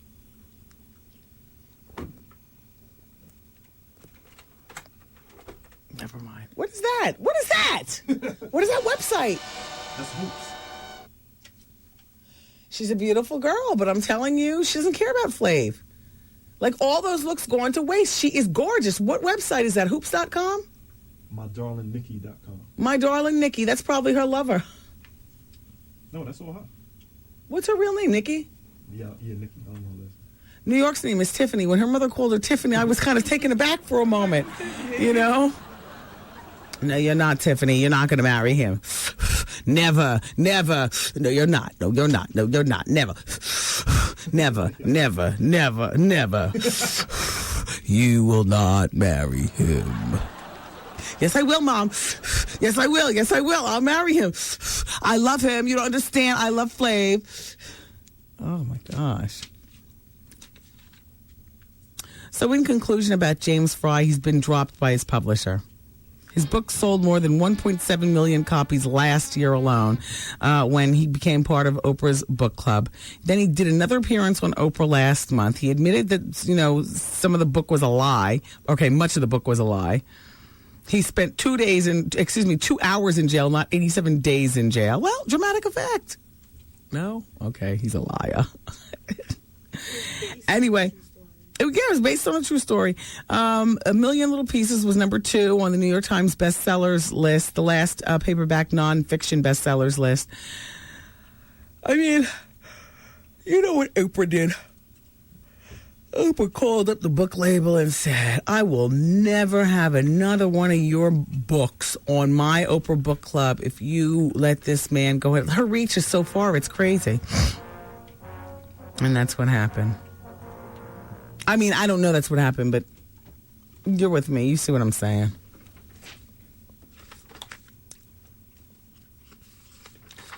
I don't know. I mean, George Michael could have picked a different neighborhood to be all slumped over the steering wheel. I mean, if you're going to be in a neighborhood slumped over the steering wheel.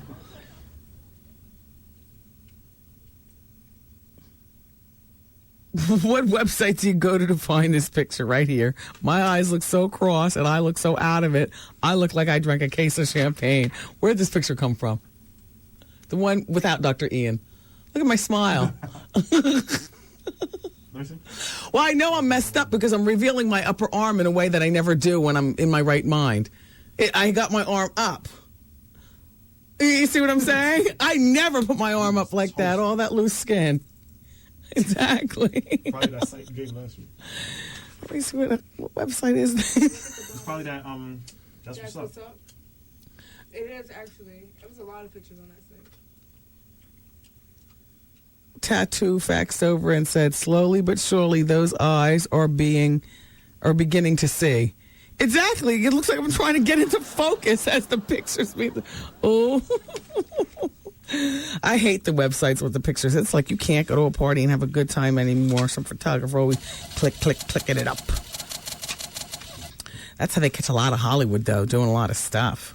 Oh, Bruce Springsteen pushed up on this one. And, Halle Berry pushed up on that one. Look, the pictures are on allcelebrityphotos.com. I mean, it's terrible. And then the camera phones. Any self-respecting, cheating, desperate housewife can't even cheat anymore. Because your nosy neighbor sees you, with your jump off, taking a picture, lining it up with her camera phone, only to email it to your husband's job. I mean, really, it's just... That's how you do it. The invasion of privacy is terrible. And then you look at me, because BG was ripped off, allegedly, by Brian Williams, because he liked to keep BG high. You approve of camera phones, but you're not going to approve of keeping somebody high to make sure that they don't get their dough. The times in which we live are so disgusting. It's so crookedy. Oh, my gosh. Look, I'm going home to hug my child. I just can't take it. I'm taking a shower. This show, I always feel like I got filth on me afterwards. Damn it. I can't stop scratching my head. All right. I love you for listening. Vaughn's up next with The Quiet Storm. Lovely. On 107.5 WBLS. Take care of each other. Thank you for being here. And I will talk to you tomorrow, God willing, at 2 o'clock. Bye.